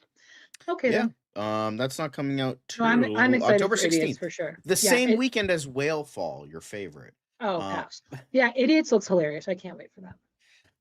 But now we move on to, what are we moving on to? What are we moving on to? Are we at Quick? Yeah, we're at Quick Hits. I don't know. What? Oh, okay. Dan put something and fucked me up. Anyway, let's start now. Quick Hits. Quick Hit time. Let's raise it a bit. Let's raise the bar. Charles Melton in talks to play Kakashi in Destin Daniel Cretton's Naruto movie. The actor recently landed a nomination for his role in Netflix anthology Beef. Right, dude, if you're watching, I'm curious for your thoughts about this. He's a big Naruto fan, so cool. Speaking I'm a of Charles people Melton being cast fan, and so stuff, cool. Dave Bautista is apparently going to play Kratos in the upcoming God of War show. Ryan Hurst was set to play the role, as well as I believe the actor playing Good for him. Atreus is not going to be coming back after season 1 because they're getting an older, because he's going to be older, so they're getting an older actor for season 2. But yeah, it's just going to be mad awkward because fucking Dave Bautista is like half. He needs to build that muscle again. He needs to get on those steroids again. Because no, everyone's gonna be pissed if he's a fucking skinny Kratos. But I'm curious about this. Like, I don't know if I'm gonna watch it. I'm still miffed that Ronald D. Moore isn't taking the source material seriously. So, you know, I might watch it. Probably not. I have so many shows to watch anyway. So yeah, I just think I think I love Ryan Dave, though. Hurst I was love a him, good so. choice. It's just, you know, I feel bad for him. Yeah. Cool. Nice. Anyway, David S. Sandberg to direct horror movie Mommy's Home for Lionsgate. Nope. Has nothing to do with the Jessica Chastain movie Other Mommy. But Nope. apparently it's from screenwriter James Morosini. Mommy's Home follows a young dad whose family life becomes terrifyingly unhinged when his cryogenically preserved mom is unfrozen and sent to live with him. No. That Nope. sounds terrifying. And honestly, I'd watch why the shit. would you? No. I feel like David F. Sandberg needs a win. I heard Until Dawn was pretty bad. You know, Fury of the Gods bombed at the box office. So our boy needs a win. He needs a win. And I hope this is the one because I really like his work. The fact that he was like essentially a YouTuber and became like this huge director is very, very inspiring. So yeah, I hope things go well for him. Speaking of going well, Miami Vice 85 sets Camilla Morone to star alongside Michael B. Jordan and Austin Butler. I have no idea who this is. I just know that she looks like Haley Steinfeld from Temu. Yeah. Yeah. Or a little bit like Kaya Gerber. Yeah. But cool. I hope she's good. Ron Perlman joins Lily James in horror thriller Seasons for Amazon MGM Studios. Drew Hancock is directing the feature, which began. I won't see it, but I love the man. I met him. He was. We both cordial. did. He's a lovely man. He kind of. He does what it says on the tin. Ron Perlman is Ron Perlman is Ron Perlman. See that face? That's the face you're gonna see in real life when you meet him too. That's what you get. Yep. He was nice. He was like, nice to meet you, cordial, but it looks like the light left his eyes like a decade ago. That's him all the time. Yeah, I love it. That's what I love about him. He's great. But good for him. Lanterns EP, Damon Lindelof weighs in on 2026's adaptation wars. Shouldn't we be beyond this by now? I don't know what he's trying to say. we all just have to acknowledge that there's a level of hubris involved in taking any of this pre-existing IP, but it is called adaptation, source material is supposed to change and evolve by definition. As a consumer and as someone who's making this stuff, there's almost a responsibility to take risks. I don't think anybody wants to see you be completely and totally vigilant to the source material, because then it isn't an adaptation at all. Shouldn't we be beyond this conversation now? I think it's honestly, this is a much broader conversation than a fucking quick hit.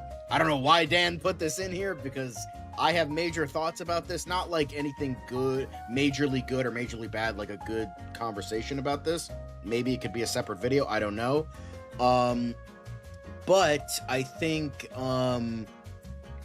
he has, like, I don't really like Damon Lindelof all that much, but I do think I can see his point.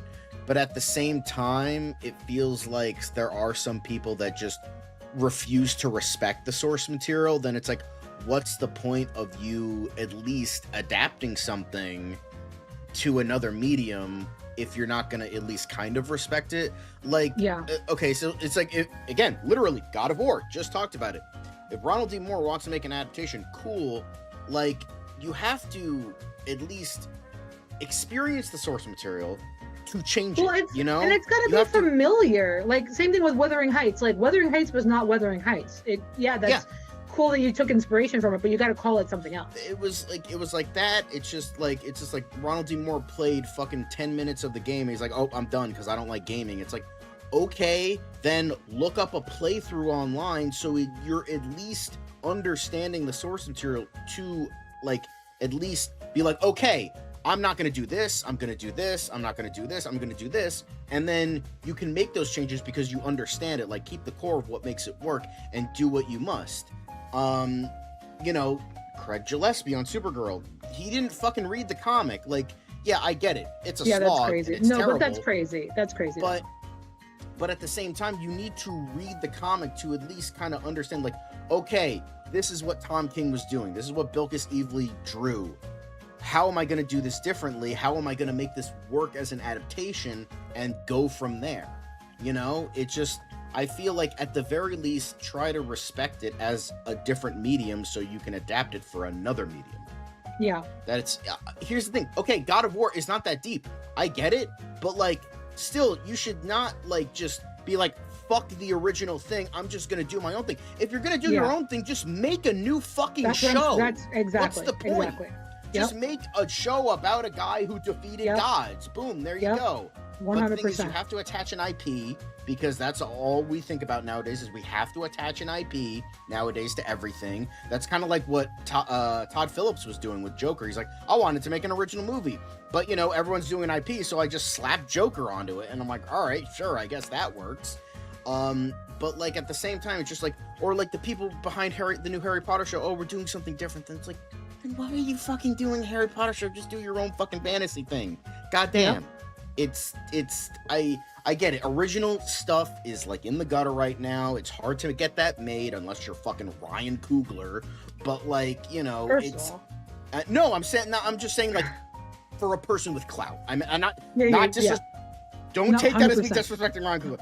I'm not disrespecting Ryan Coogler. I'm just saying someone with clout, aka the guy that made $1 billion for Marvel twice. I'm just saying, you know, he has the clout to, like, okay, Warner Brothers, I'm gonna own the rights after this in 10 years. I'm gonna make a fucking original movie, and you're gonna fucking like it. And boom, it made a shit ton of money.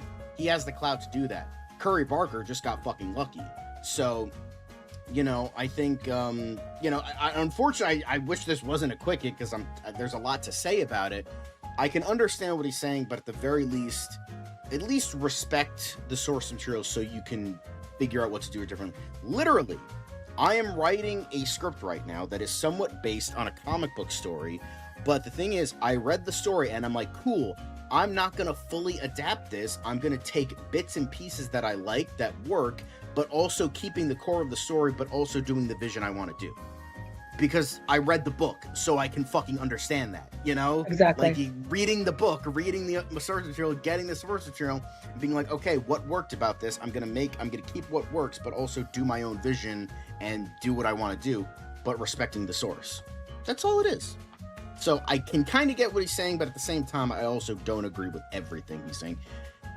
And fans are always going to be asshole about things because it's always going to be different in somebody's head. So you're not going to please everybody. So what are you going to do? Anyway, moving on. Sorry, I talked too much about it. No, you're good. And sucks at planning things. So next up, speaking of Ron Perlman, Charlie Hunnam gets Sons of Anarchy gang back together for FX meta series Legends, and Kirk Sutter, who, you know, created the original Sons of Anarchy, endorses the series and says that reunites the cast for the biker drama. I think you'll dig it. I hope so. I hope my dad likes it because he was a fucking huge Sons of Anarchy fan. So, yeah. Thanks, Keyblade Master. To be fair, that's not a very high bar. The shit I just took is better than Tom King. So, Damn. But yeah. Anyway, Hunting Wives sets season 2 release date, drops first look photos. It is going to be debuting on November 26th. It's on Netflix. I have no fucking clue what this is, and I have literally never heard of it until right now. Liz, do you know what this is? I have heard of it. I've not watched it. I hear it's very hot. It's essentially, the best way I can describe it from what I've been told is it's essentially the Real Housewives, but if they all decided to start fucking. That's from what I understand. Okay, so, pro-gay. I'm all for it. Here's the thing. Nolan isn't a comic book guy, but you know what he did do? He still fucking read them, and he still took inspiration from them. So, he just did his own thing with it. But guess what? The man still fucking read them. So, suck my dick. Anyway, Golden Axe. Speaking of adaptation, Golden Axe, the famous Sega game, is apparently getting the animated series treatment, and it kind of looks like every other adult animated show on the market right now. But hey, could be cool. I don't know. I don't know. I know a little bit about Golden Axe. Liz, I don't know if you ever played it. I've never heard of it. No. Okay. But hey, I like the Panther wearing overalls, maybe, or something. It looks like he's got the He-Man thing where it's like the. Okay. It's like that. Yeah, he looks very Thundercats inspired. Yeah. But yeah, the Golden Axe series, cool series. I think it's a beat 'em up fantasy game that was on I think it was originally an arcade game that got ported to the Genesis, or it was just a Genesis game. I don't remember, but yeah, I am kind of familiar with Golden Axe. Could be cool. But Andrew Garfield turns 43. Good fucking lord, where has the time gone? His Peter Parker was too cool, but his Spider-Man was perfect. Still remains my favorite Spider-Man to this day. Even though... All right. Thanks. Does he watch the show? Is he watching? Is he, I don't know. Dan has that, and I guess he brought it out again, like... That's all like... right. We've used that, like, twice. But Dan has it for some reason. But yeah. Hope Garfield. Andrew sees it. Love it. Good for you. He was amazing as Spider-Man. I don't care what anybody says. Speaking of Spider-Man, this man had to fucking throw this sounds like something fucking Caleb would say. I had to share this with you boys because I thought this was so fucking funny. You think Spider-Man's web tastes so different based on his diet? I don't care. That's hilarious. That's a great question. This sounds like something to ask. Caleb would say. That like is 100%. so fucking funny. Like, this. Oh man, I LOL'd when I saw that. Oh my goodness. Yeah, but yeah, he might have said it's irrelevant, but he still respected it enough to fucking make his own thing. It still worked. And plus, it's also Christopher Nolan. He can kind of do whatever the fuck he wants, but Ronald D. Moore can't do whatever the fuck he wants. Okay, Craig Gillespie can't do whatever the fuck he wants. Damon Lindelof can't do whatever the fuck he wants. When Damon Lindelof, Tom King, Ronald D. fucking Moore, and Craig Gillespie get to Nolan's level, fucking call me, okay? First off. But even then, I still think he had some respectability for the source material because, you know, he's making those adaptations. I'm just saying. But Ronald D. Moore should know better anyway, especially after doing things like Battlestar and stuff like that. So Yeah. I agree. I agree. Anyway, but this is disgusting. I hate this. Fuck you, Liz. But that... Come on, it's something to think about. It makes you think, you know? No, I don't think about that. You fucking degenerate. Now you do. I don't think about now that. you do. Now you do. You're welcome. Thanks for watching the news portion of the show. We got here in record time because Dan wasn't. Oh my here God, doing Dan, a diatribe that relax. didn't matter. Dan, you need to relax, buddy. You need to relax. Thanks for watching. Let's move on and be blessed. Okay, let's move on and be blessed. It's another project that's been blessed from the beginning. There's the shot right there. That. Okay, we don't need to see Right there. Hey, buddy. Eyes up here. Now you want to get nuts? Let's get nuts. Here we go. Victory mine. Ask me how am I doing? I'm telling you, really, I'm doing sublime. I never wait in the stewardess line. I just go do it. I'm moving my time. Really had nothing to do with it. How am I moving? I'm moving like you want to shine. Follow my lead. Don't listen to lies. I had to put me all on the line. That's why I know that victory's mine. I prefer Jared Leto. Hunka.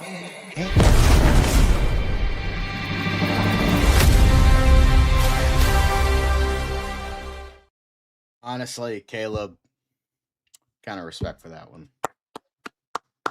Yeah, that's good, and that's coming from someone who likes that movie. So I'm just saying, what's cracking? I don't know. I'm a cracker. You sure are, John. You sure are. But if y'all forgot in the last 5 to 10 minutes who I am, that's me. Get this fucking comment off the screen. There I am. Hi. Also, He's DC News. Liz wondering what fucking Tom Holland's jism tastes like, apparently. No, not correct. That's not. Nope. Incorrect. He's like 5. Absolutely not.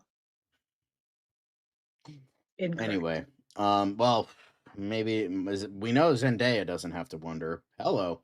Good Lord, John. Hey, you're the one who fucking brought it up. Don't look at me. God damn. That's not what my post was. That's not what the post said. Nope. Yeah. Okay.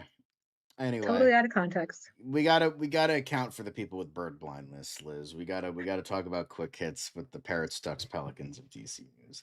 But we all go a little mad sometimes. No. Why would I ever go there? Why would I ever No, think you that? imagine what John Bernthal Boner. tastes like. Boner. I don't care what John Boner. Bernthal tastes like. Just Love musk it. and boot licking, probably. I don't know.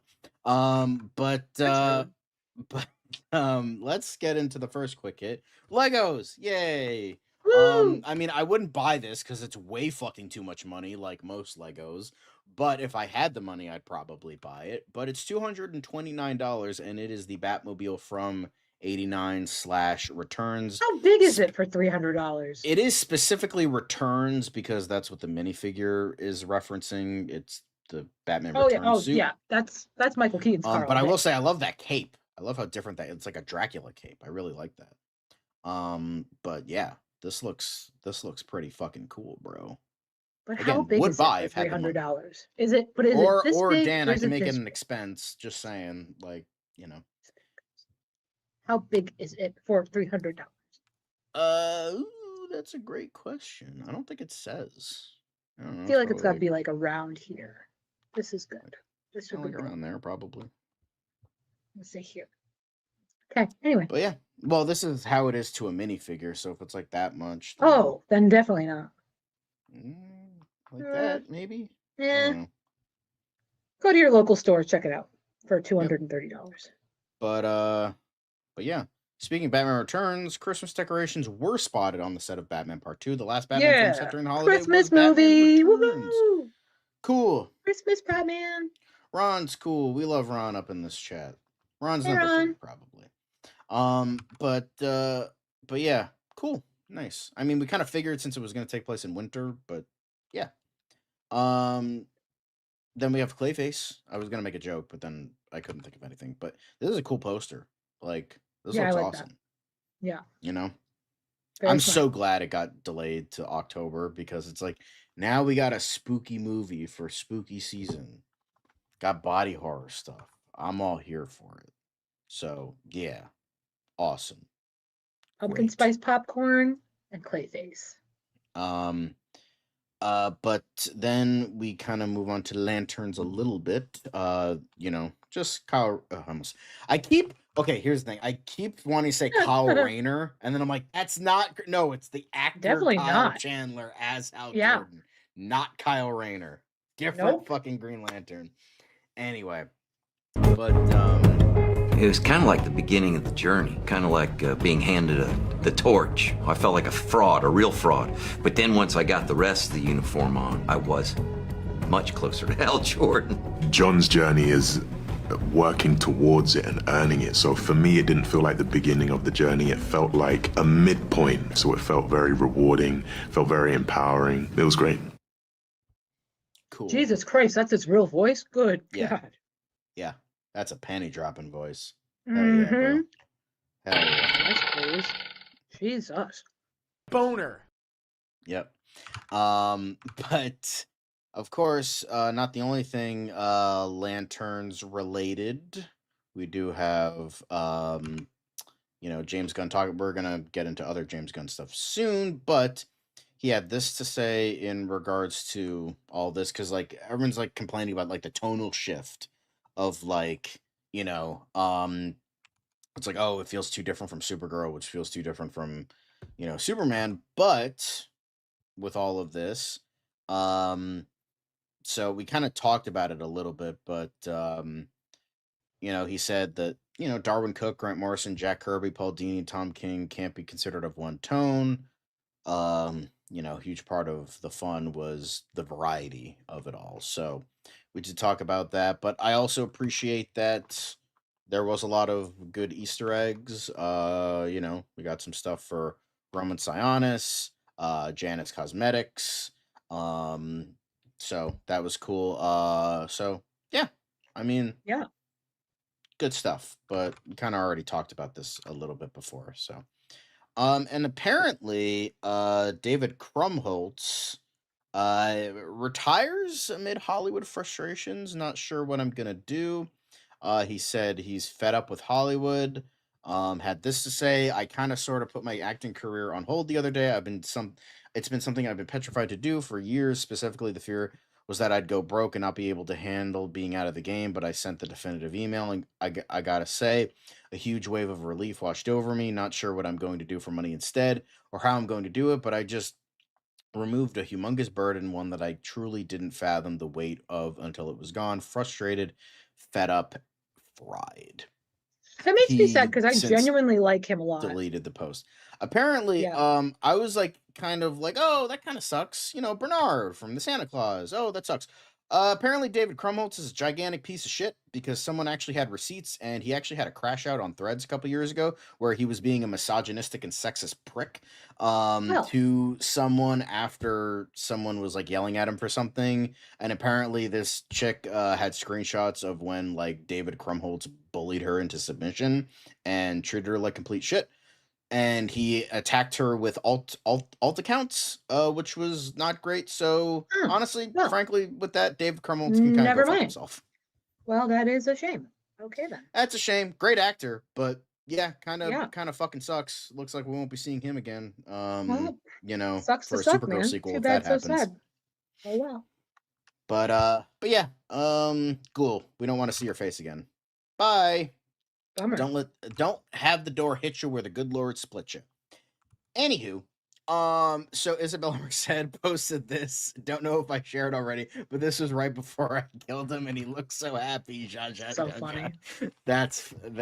I will say, like, I do hope she has a bigger role in the future, because like Isabella Merced is like, she's like pretty fun, awesome. and Yeah. she seems like she was good in the movie. The weird screeching past that, but like Hawk Girl. I like her a lot. I think she's a good Hawk Girl. I think she did a good job. She had a good spat with the Justice Gang and all that. So Mhm.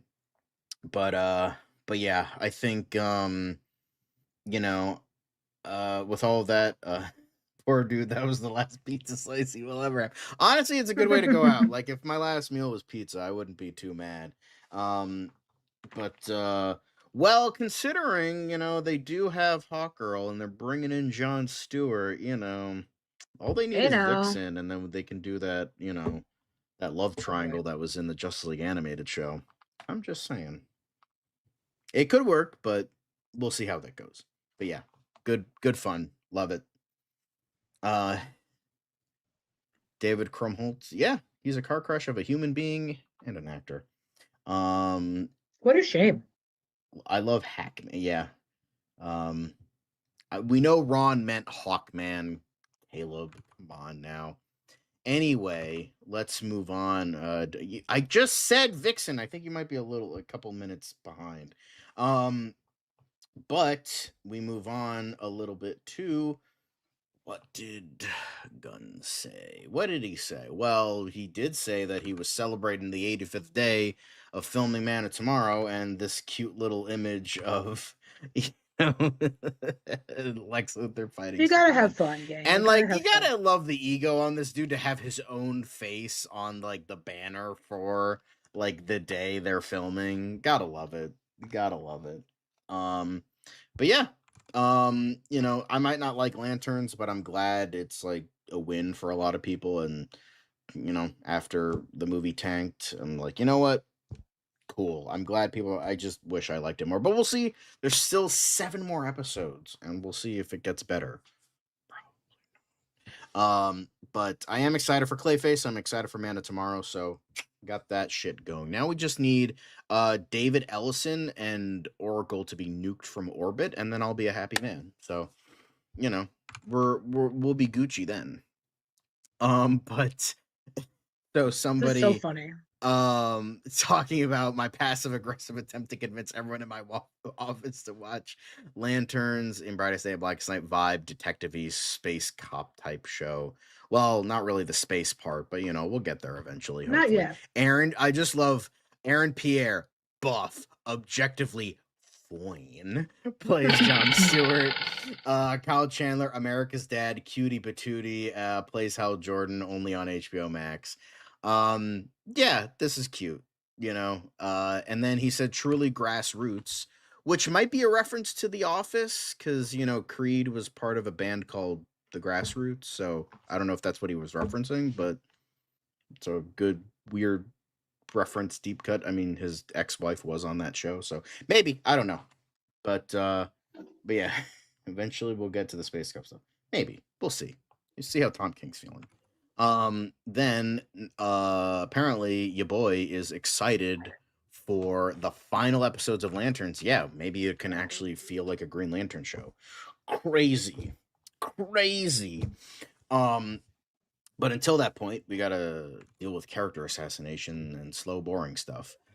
But I'm happy that James Gunn is happy. Well, I mean, he's probably fucking happy about the critical response and the good ratings. We'll get to that soon enough, but he's like, okay, thank God the DCU is not totally dead and the people like us again. Okay, good, thank God.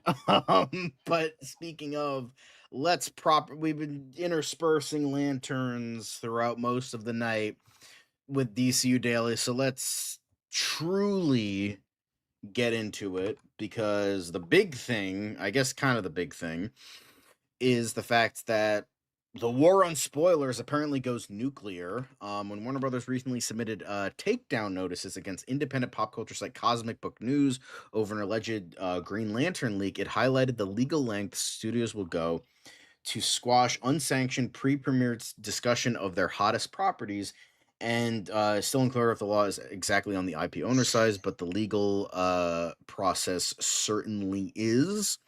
This is definitely an interesting thing to talk about. I mean, Cosmic Book News, most people here will know that Cosmic Book News fucking sucks. They are a notoriously annoying, clickbaity, misinformation-driven site.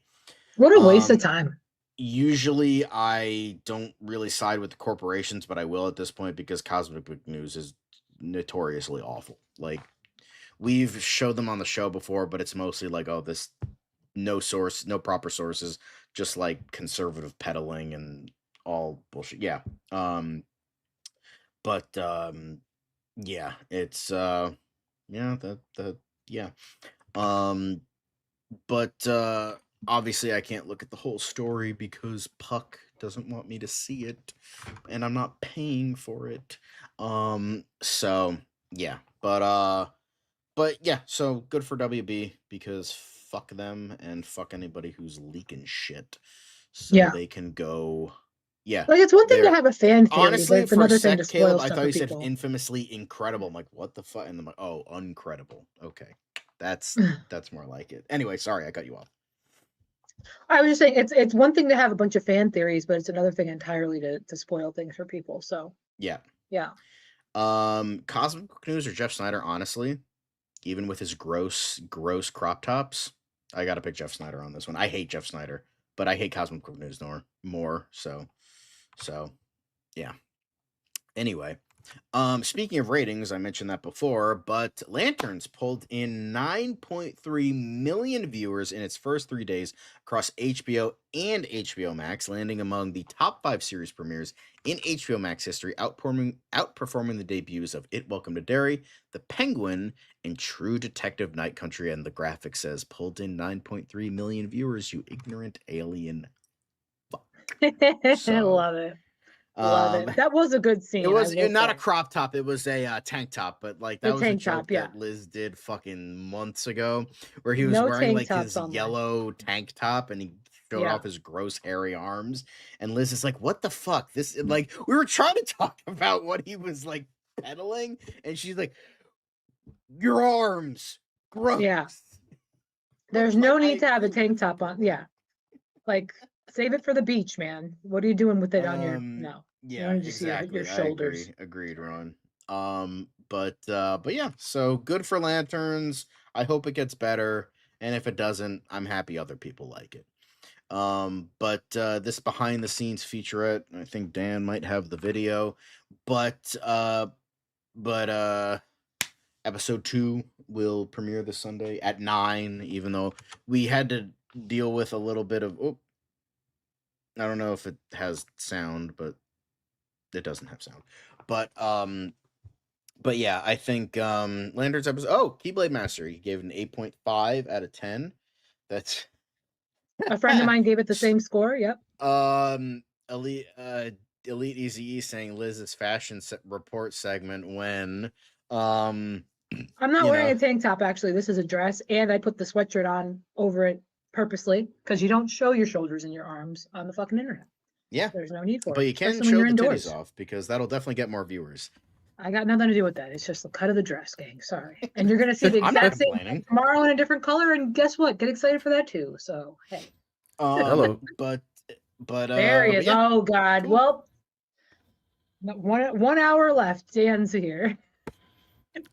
I love Aaron Pierre at the beginning. I don't do safe words. It's like, whoa. First off, that's First of not all, proper maybe- BDSM maybe you etiquette. You, should. got to have a safe Maybe you word. should. Yeah. Second, calm down. He did laugh it off, to be fair. Yeah. This was fun. I mean, because you can see like how they shot it. Obviously, they didn't throw him off the edge of the cliff with him in the car. So Yeah, they just threw a stunt driver. yeah. Hey Ron. Yeah. No, I mean, I went for 3 hours this afternoon or Nope, not morning, getting it. afternoon. If you want shoulders, you got to subscribe to the Oh So Curious OnlyFans. Damn right. You're damn right.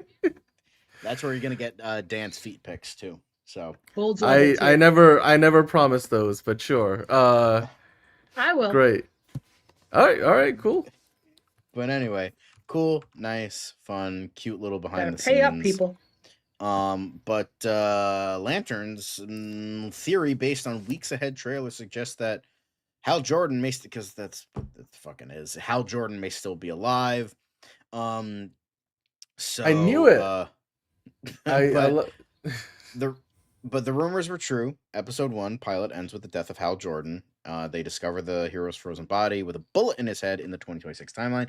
Is Hal really dead? It's entirely possible, but a compelling theory that the ring-slinging space cop is still very much alive and has simply faked his own death has arisen from the recent Weeks Ahead trailer. One eagle-eyed fan honed in on a blurry shot of the alien's body Jordan is seen stealing from the morgue, which appears to have a very similar head wound.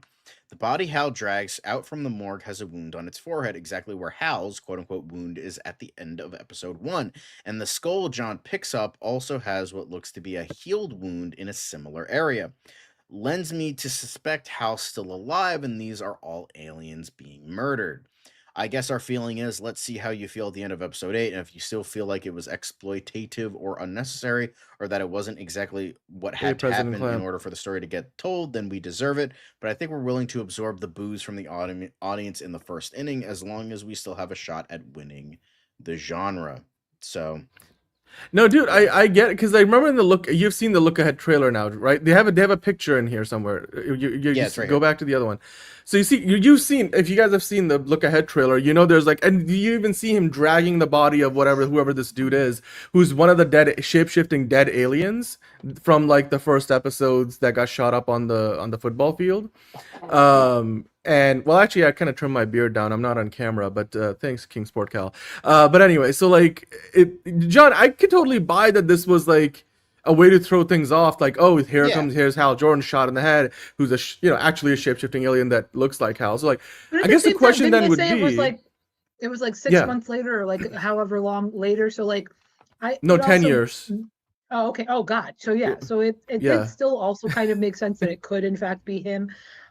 So yeah, like, because like, if this is true, because I was last Sunday watching the show live with you guys, we talked about it. I was like, there's a very good chance it's not Hal that is actually dead, or like this is just something to throw us off, because like that skull has the same bullet wound placement as that body in the back of the, which this shot is from, like, he's talking to Sheriff Carey, who pulls him over and like, what are you doing? And he's like, this is like, he's just like, all right, I'm gonna take care of things from now or whatever, like things are getting crazy or blah blah blah. Anyway, so I have a feeling that, Hal Jordan didn't die, but he probably disappeared.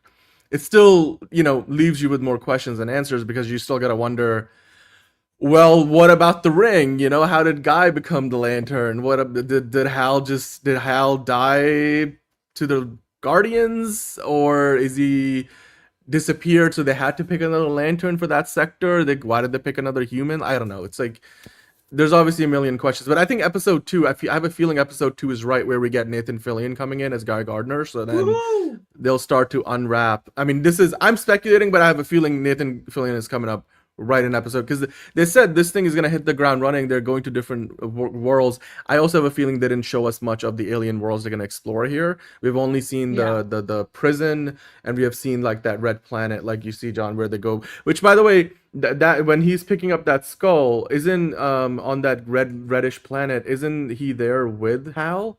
Like in the trailer, you see them walking with 2 moons in the background. So, but we also see that John is wearing the ring, so that's interesting. He is wearing the ring, right? Exactly. So I mean, it's hard to tell though, because if it's because like Hal seems to put the ring down and let John use it a few times in the first episode. So I don't know. It's kind of hard to tell. I mean, I'm just saying there's a lot of questions yet to be resolved, and well, sure, it's only episode 1. Exactly, but I think it did a good job of setting things up for like what's meant to be obviously a very twisty, turny mystery. Hey Manolo, mystery box writing equates to eliminated levels of copium. Yes, elevated. I think you meant to say elevated levels of copium, unless you do mean eliminated, which doesn't make any sense. But thank you for popping in the chat. I just think this is a theory that could be on the money, especially because like the way Damon Lindelof is talking about how, tell us how you feel after episode 8. So because it would make sense. I mean, yes, it could be a really bold move to kill him off early, but like you could just, because it's not even like a situation where like he came back from the dead. It's probably more just he was never dead in the first place, so like you don't have to worry about James Gunn being like, if you die, you die in the DCU kind of problem. So I'm good with that. I like this theory.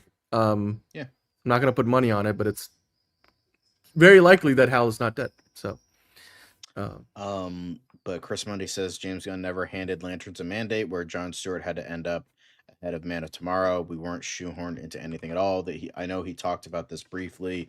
I think James Gunn probably said, "Hey, just don't fucking kill him. Like, obviously, I got to put him in my movie, so like, don't kill Jon Stewart." But like, but he didn't tell him to like do and like leave him in a certain place in his character arc or anything. They were just like, just make sure he's there for Man of Tomorrow. Yeah. I'm curious how that'll work. It's just like, again, I've talked about this before, where it's like, I think James Gunn needs to find a more intermediary, like, decision making, like, leadership kind of thing. in regards to how he handles other people's visions versus his own. I think it needs to be an in-between of like what he's doing now and what Kevin Feige is doing. Kevin Feige is very much a puppet master. You know, I've talked about that but I before. mean, like he's got his hands in everything, and that's not necessarily bad. I mean, you know, bro's about to make $5 billion fucking dollars this year. Clearly, he's doing fucking something right. But like I understand, like James Gunn wants to do the creative thing, let the creatives go, director's visions, executive producer visions, writer's visions, all that. But then, you know, you go back to Supergirl, and where you let the guy do what he wanted, you didn't like that. The test screenings were bad. You realize you fucked up and picked the wrong guy, and then you put your hands in the cookie jar anyway. So it's just like, there is a likelihood that that happens again. I mean, we'll see how the future goes, if they get bought out by Paramount or not. I mean, it's kind of like, it depends on the day at this point of like, oh yeah, definitely, or oh yeah, definitely not. So obviously, if like things go right and Paramount fucks off and David Ellison just mysteriously found with a bullet in the head. Oh no! Wait, no, that's your opinion. God, just like Hal, we're not on a bleacher somewhere. And you know, things go as scheduled. James Gunn and Peter Safran don't get fired. They continue on with the vision they had. They start greenlighting projects again. And I think that I think he needs to find a little bit better of leadership, because again, another thing I've talked about is I think he, after Man of Tomorrow, like he needs to either really step up in terms of a leadership position, or he needs to just like take a step back, hire somebody else, still be part of like the Safran Gunn contingent, but like hire someone else who can like be like, this is what we have in mind, get someone who can like help out, because clearly James Gunn just wants to keep directing shit, and it's just like, well, you're a creative CEO leader kind of guy. You can't just spend all your time making movies because there's like other shit you have to do. So I think he needs to and I mean, if Man of Tomorrow bombs, we're fucked. Like DCU is totally fucked. But I mean, it's very unlikely though, considering his track record. It's unlikely, but if but hell, if it also does really well, that's like, okay, did this do well be DCU? Because if this was Gunn, I think James Gunn needs to just continue making movies and get someone else to help with the CEO shit, because clearly it feels like he doesn't want to do it or doesn't need to be the leader like for this, you know? So and again, that's coming. I like James Gunn. Like literally, I'm wearing the fucking shirt right now, bro. Like, twice. Hello. So I think I think that's the best case scenario. Just like let James Gunn direct. Obviously, he still has his vision. He's gonna report to people, but like I would say get like a third guy who has like a similar idea, similar vision, who knows what they want and all that. It's just like I think he just wants to do all the things, and that's the problem. Yeah, well, it's just we mentioned it before. Many things.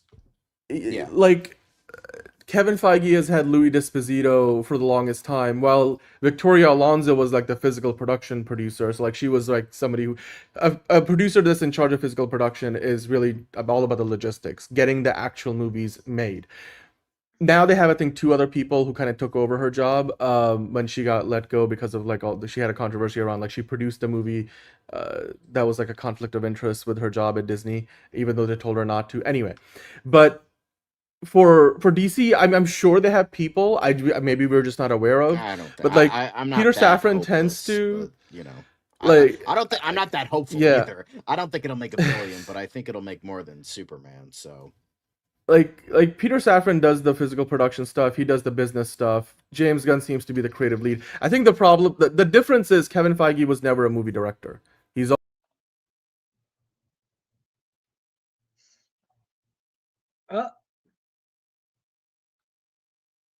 Dan well, no, I'm back. Sorry, as I was saying. Because I fucking ducked out for a second. I was like, oh shit. Oh yeah, we both ducked. Oh, that's weird. Okay, sorry. Anyway, I was just saying it's. Continue.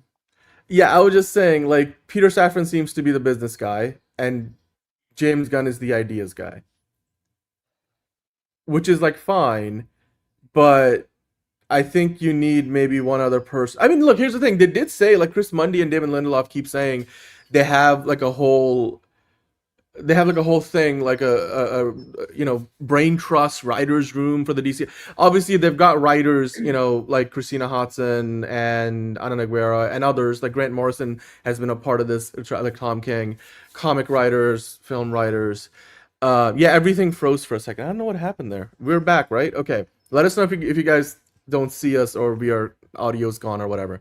But as I was saying, I think then, like you said, John, maybe they need like a Louis D'Esposito who's more, or like a Brad Vinderbaum, like, somebody who's really in charge of television. I think, yeah, like having someone for TV. Yeah.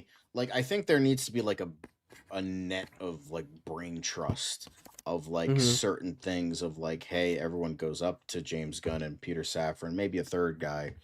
But like, I think you need to have someone handling TV stuff, handling animated stuff, and then handling movie stuff. I think that's a good network of shit.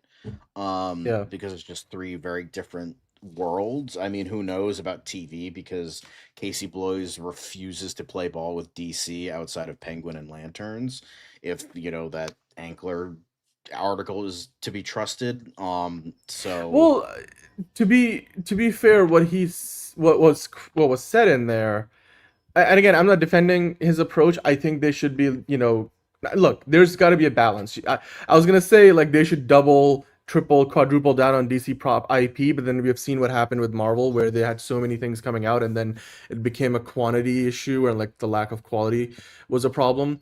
So I don't think HBO needs to like give us 3-5 DC shows a year, but I also think they can't just be giving us one DC show every other year. Or like, I mean, I guess you could say one every year, because they had the Penguin a couple of years ago, they had Peacemaker last year, and then now you have Lanterns. But considering like, if they're treating these DC properties as their top line Sunday 9 p.m. Eastern, like, prime time, that's like the prime time slot for HBO, the flagship's time slot.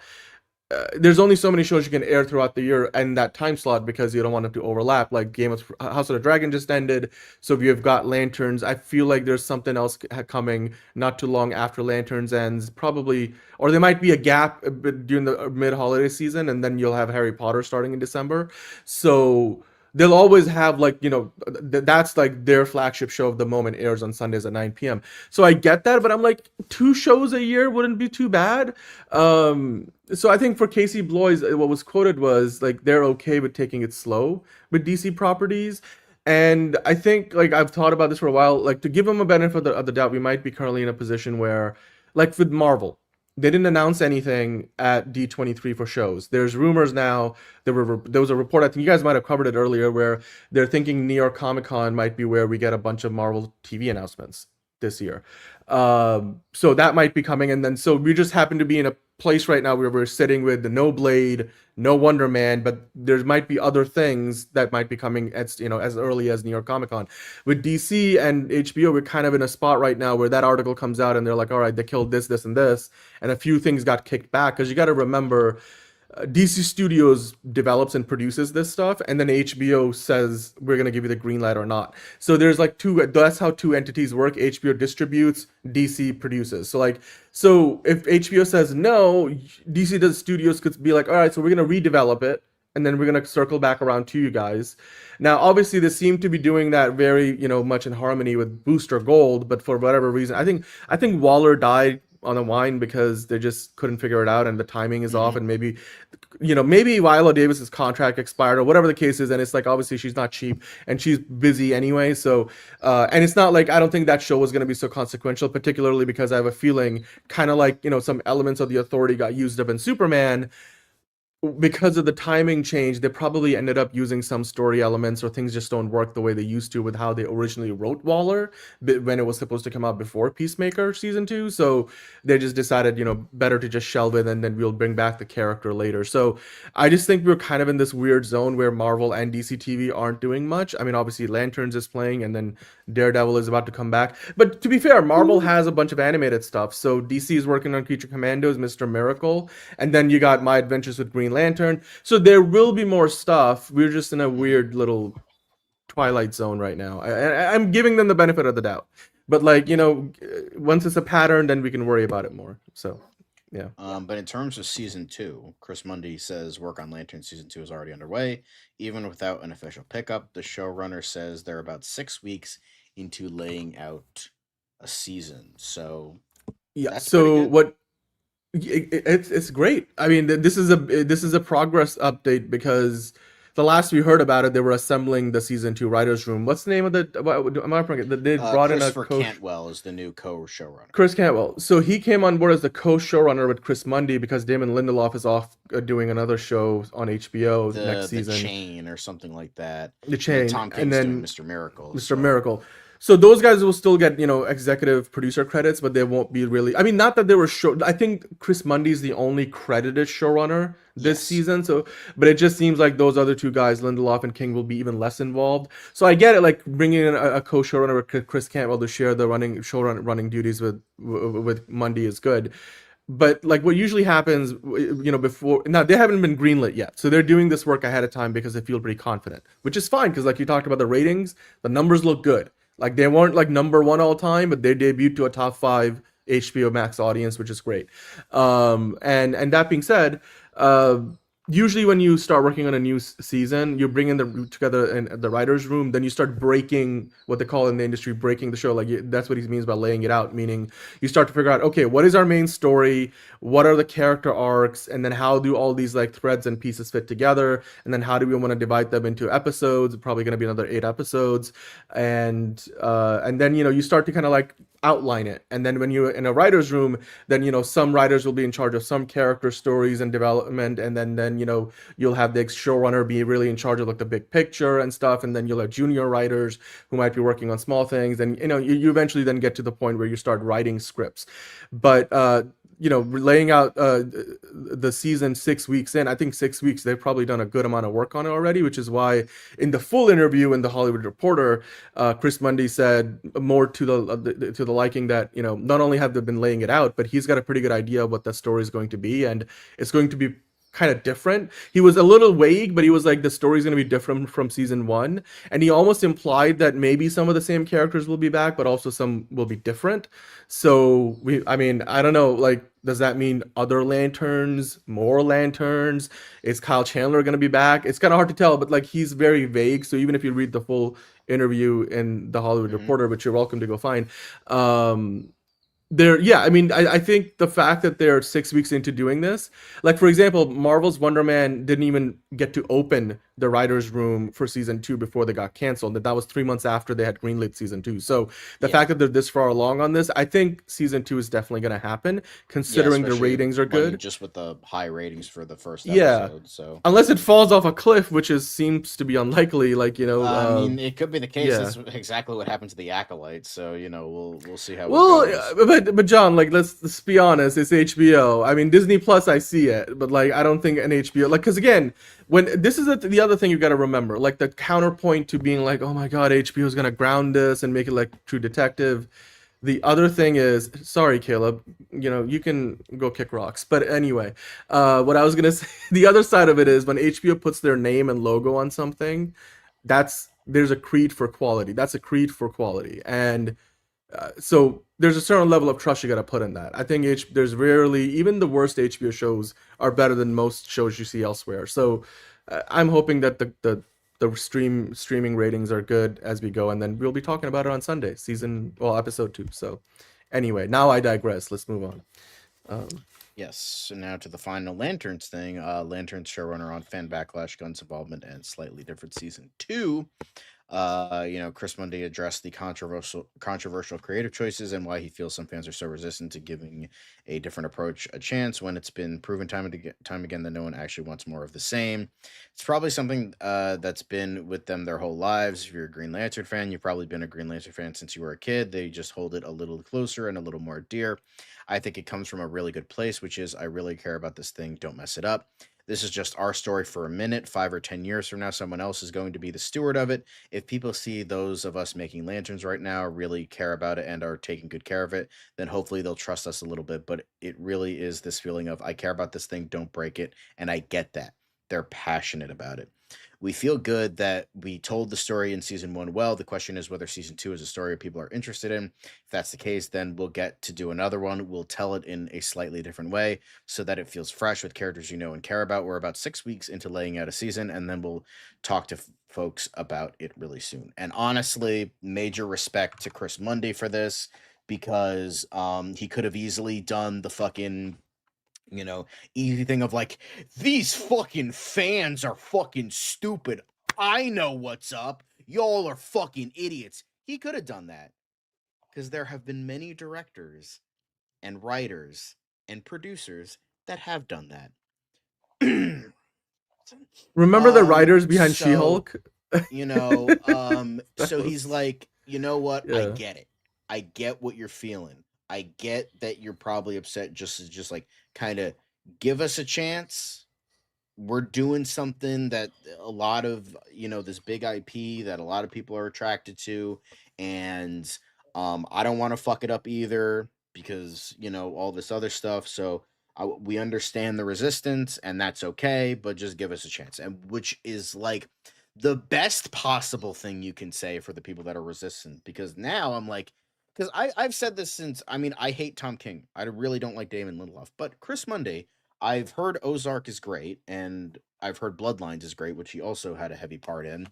So, I don't want to hate the show, but it's just like there's a lot of things I just don't really like from what we've gotten from the start of it. However, things can change with those next 7 episodes, so I don't hope it's bad. But it's stuff like this that like keeps me at the very least kind of hopeful, not totally hopeful, but kind of hopeful, because at least like Chris Mundy understands, hey, don't shit on the fucking fans, because that you're literally biting the hand that fucking feeds you. So don't do that. And you know what? He's not doing that, so that is commendable. I know it's the bare fucking minimum of like, don't shit on the people watching your movie or show, but in this day and age, yeah, it's actually commendable. Doing the bare minimum is now commendable. So good for him. I appreciate that he understands where like a lot of people are coming from with the resistance of liking this show, but it is 1 episode, so we'll see. We'll see how the rest of the season goes, and if they can correct what negative feelings fans have at this point. So that's cool. I appreciate that. Yeah. By the way, I just want to say something. I found this to be very funny. Like, I don't know if you guys were watching when John, and this is again, I'm not poking fun at you, John. I just think I remember what was it? No, what was it? Was it Monday? I forget whichever day you did your lantern. I think it was Monday. You did your review for episode 1 of Lanterns. And it's like, because I was live at the watch along on Sunday, and like it seemed like the consensus was a lot of people that tuned in really liked the show. And I was like, okay, I gave it a 9.5 out of 10. So obviously I loved the episode. And then you gave your review, and I'm like, it's funny because I went back and watched it, and it's like, as soon as you started giving your review, because you really didn't like episode 1, like the chat was like a funeral. It was like everybody, like the comments were, Liz, you should go back and do the chat replay, because the comments were like, oh, what? Oh no. Oh my god, what? Okay, John, I guess that's your opinion. It was so funny. I'm like, you should just watch the chat replay. It was pure entertainment. It was so hilarious. So, but I mean, Liz, since we haven't actually, earlier today somebody asked me what you thought about the show, and I gave them the whatever, the spark notes of it. But what did you think about episode 1? Yeah. I liked it. I agree with John. I don't think that like the most unsexy sex scene was really necessary. I was kind of disappointed with Porna so far as like her. I'm not feeling the chemistry between anybody yet. I liked the ending. I liked that they kind of gave us this kind of like, holy shit, like what? I do like Kyle Chandler. I like his portrayal of the character. I like Aaron. I'm intrigued. I wouldn't say that it's completely captivated me just yet. I would give the episode a 6.5 out of 10. I really didn't care for the pacing throughout as well, but I'm gonna keep watching, because like I said, I still don't know enough about these characters in general to really kind of form an opinion, but it hasn't captured me just yet. Okay, cool. Also, mean, we're not I remember you giving we're it not a 7 out of sexist 10, so world. it Shut went the fuck down. up, man. Okay, Did yeah. it? So yeah, so 6.5, 7. Yeah. Yeah. All right. No, I'm just saying. I mean, it sounds like it maybe like you sat with it, and maybe it kind of, I don't know, like the score. I mean, that 0.5 is not much, so it's probably negligible. Yeah.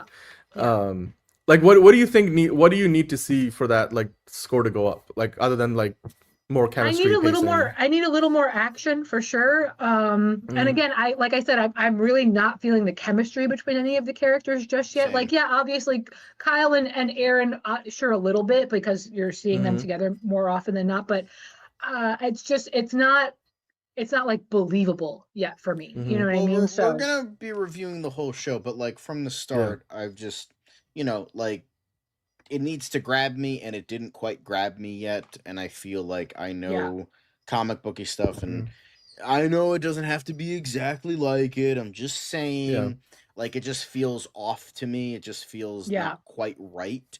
But again, it's a pilot. It's a first episode. I never judge anything based on the first episode, but at the very least, it did kind of fail a little bit as a first episode because it didn't grab me at all. The only reason I'm curious is because, one, we're doing it for the show, and two, I want to support DC, and I do like the actors. Like, all the actors, like, I will say the best positives for me is the actors did a good job. It's well made. It looks good. Like, it looks prestige HBO TV. So and again, coming as somebody who doesn't know the character, and the effects don't look too bad either. Sorry. I'm much like everybody else right now who's like, I'm waiting for the space stuff. I'm waiting for the lantern stuff. I'm waiting, you know what I mean? Like, they're playing around a little bit with the ring here and there. You know, he created a bottle opener with the ring, stupid shit like that. But I'm waiting for the real, like, nitty gritty lantern stuff. So yeah. But I'm gonna keep watching. Yeah. No, I mean, and I was just gonna mention, I know this is, I don't have to say it because we have all probably thought about it. Like, some of the greatest shows of all time had like relatively weak pilot episodes. Like, people talk about Star Trek: The Next Generation didn't really kick in for a lot of people till like second or third season, That's right? like so the king of like it's worst pilot episodes of all time. Hey, but at least so I'm it's just not Code of saying. Honor levels of bad. Well, let's not get into that. It's not what levels? Code of Honor. That's like infamously one of the okay. worst next gen episodes of all time.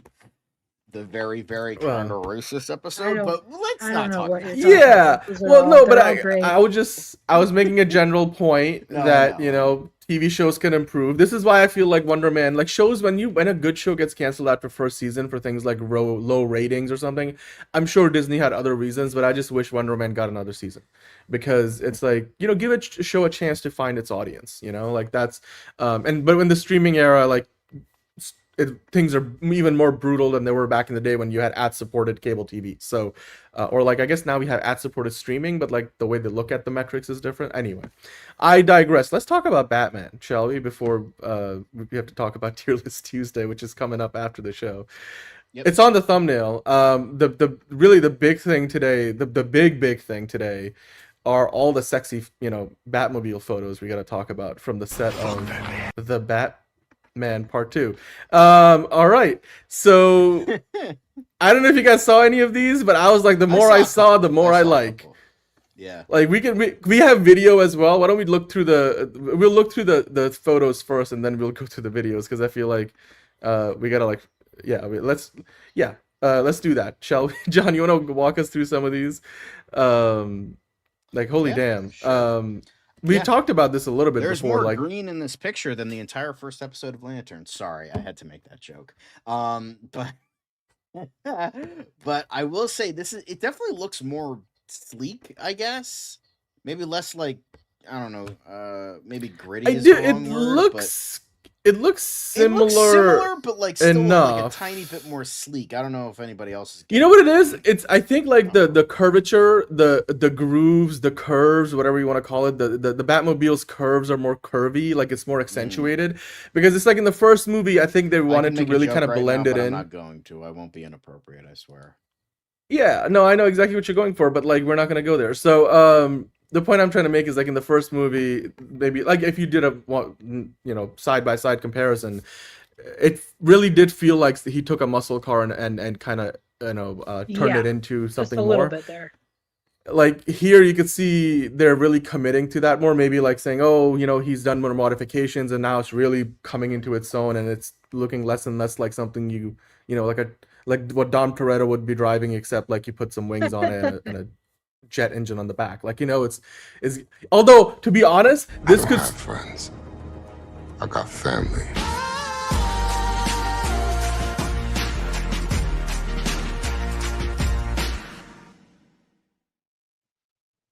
Thank you, John. I was gonna say is certified fresh, those. baby. I've Let's missed go. those. Thank you, John. I was just gonna say, to be honest, this still looks like something Vin Diesel would be driving in the next Fast movie. So 100%. it still looks like it. But you know what? It looks like the car is gonna take some damage in this movie because you can see That's that there. a lot of damage. Anyway. Yeah, it gets bumped on the left side. The wheel seems to be still good. But this, John, now these photos are what I like to call sexy. I know I like to use that word very too often, but you know what? Liz knows. We went to a wedding a few years ago, and I just we were just driving on the West Coast in California, and I just kept calling everything sexy. I'm like, yep, this is normal. So yeah, true story. Sure, bud. But anyway, the snow looks sexy, and the way the car was drifting on it doing donuts looked, I won't use the word again, but yeah, I wonder what they were doing, because you could see here, they've got the rig in the back of the car, whatever that's meant for, because it just looks like they're doing stunts here. I don't know, I can't really tell if that's meant to be. He might be in the car. I don't know if he's a stunt driver, but we might see him later in these photos.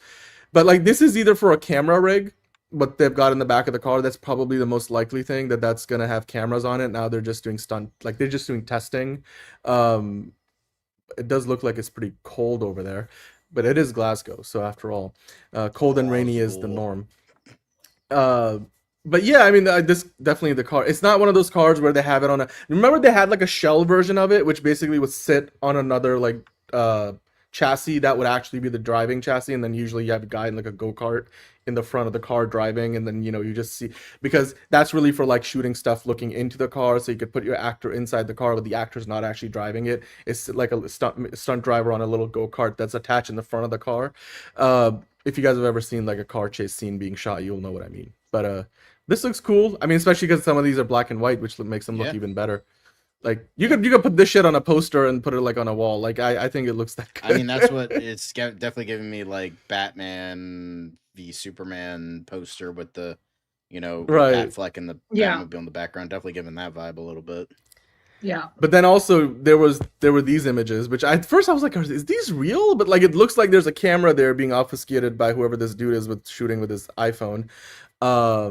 That looks like Rick Stunts, Caleb, doesn't it? Or maybe is that Rick English? I can't tell. It's hard to tell the jawline apart. Might even be Robert Pattinson. We never know. It looks that could be Daddy Batman. Doing detective work.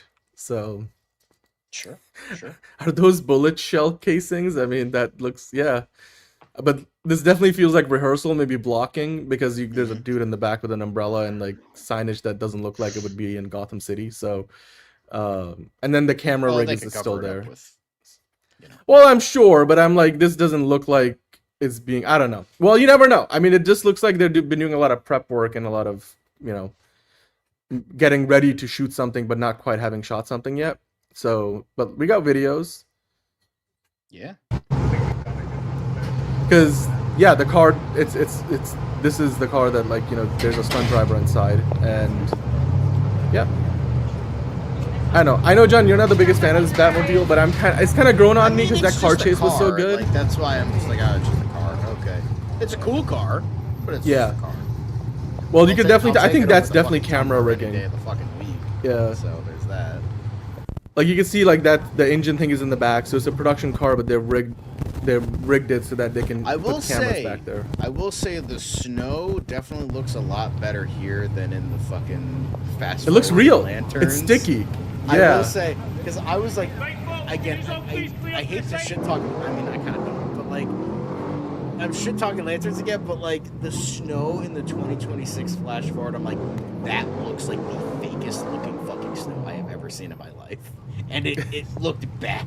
I'm that's not snow. I would just immediately I mean, I kind of bought it long enough, but I see what you mean. I mean, again, it's all about how it looks to the camera, because we don't.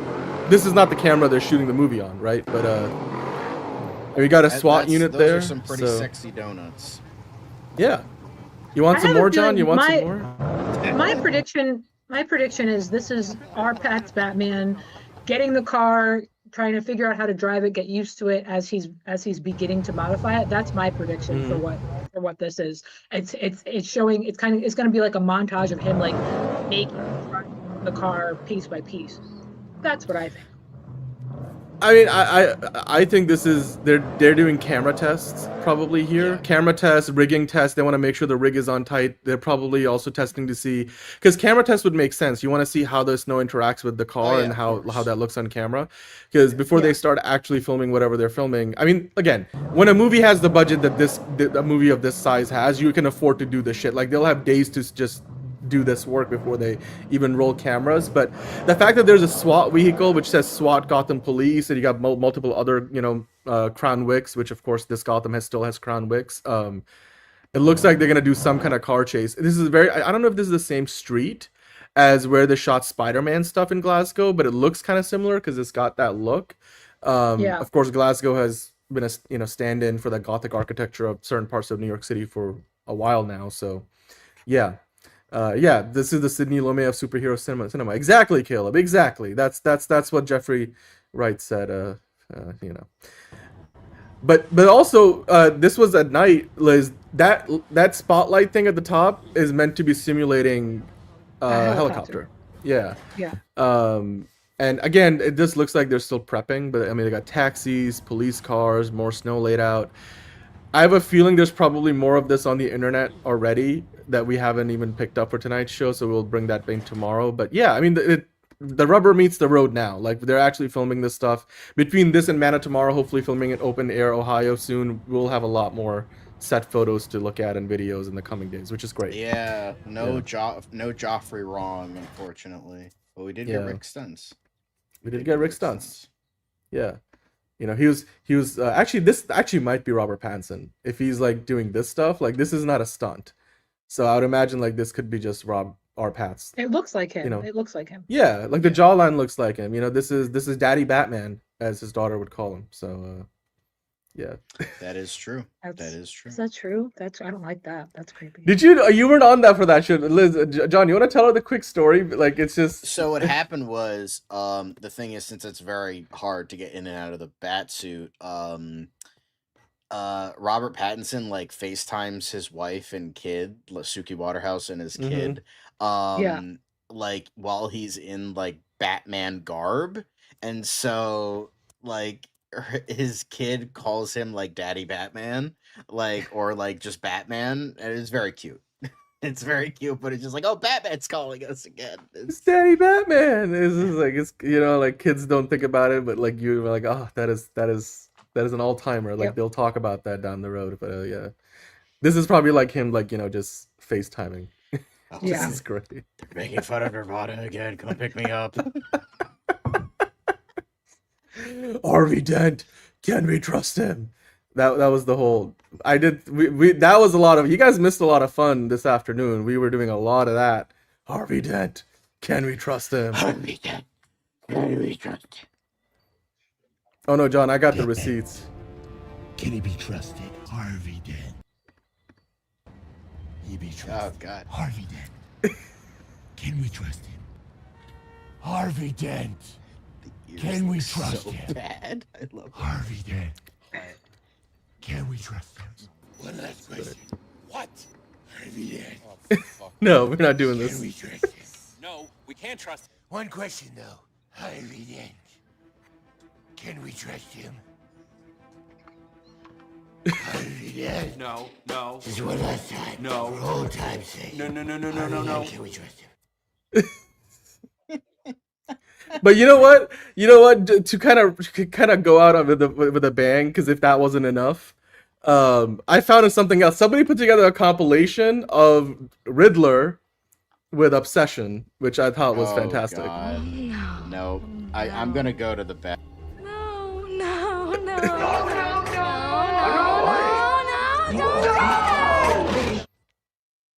There we go. All right. And on that lovely note, I think we'll wrap the show up, shall we? That's it. That's all there was. Yeah. Liz, anything else you want to add before we head out? What are you seeing No. this weekend? You're seeing like 6 more movies? I'm seeing 6 more movies this weekend. I might see them all on a single day. It's a matter of stamina.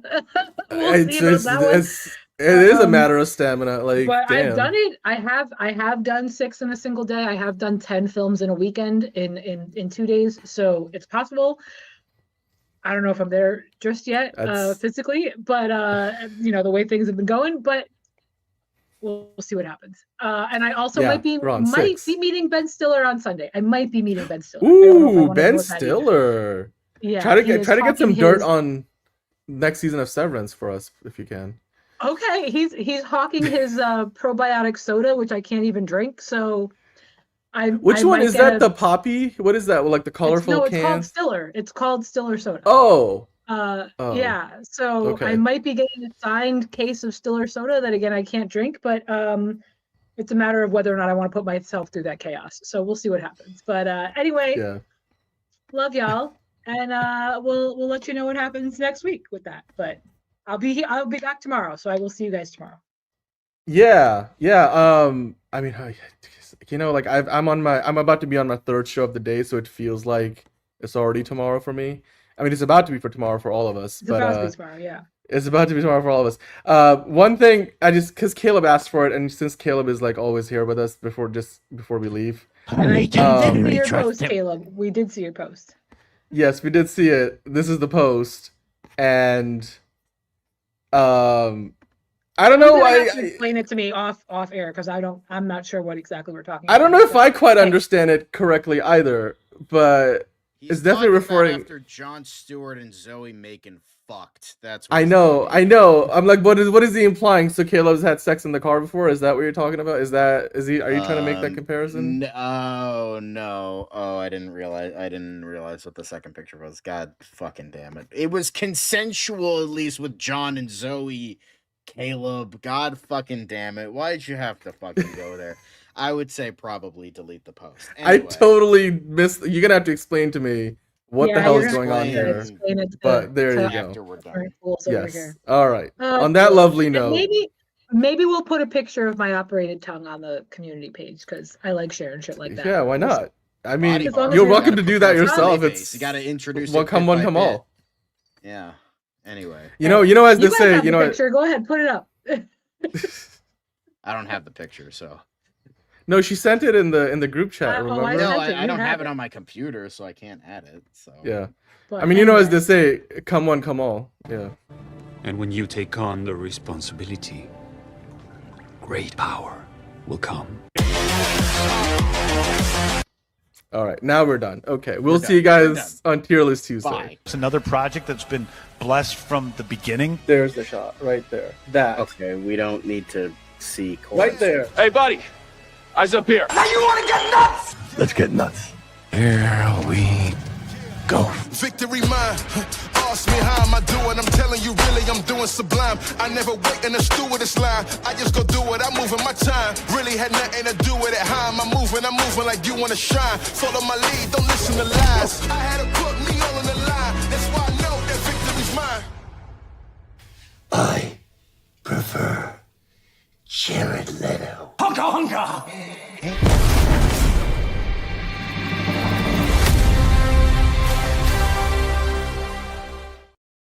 Fuck Tom King, David Ellison, and who's the other guy? Jeff Stone.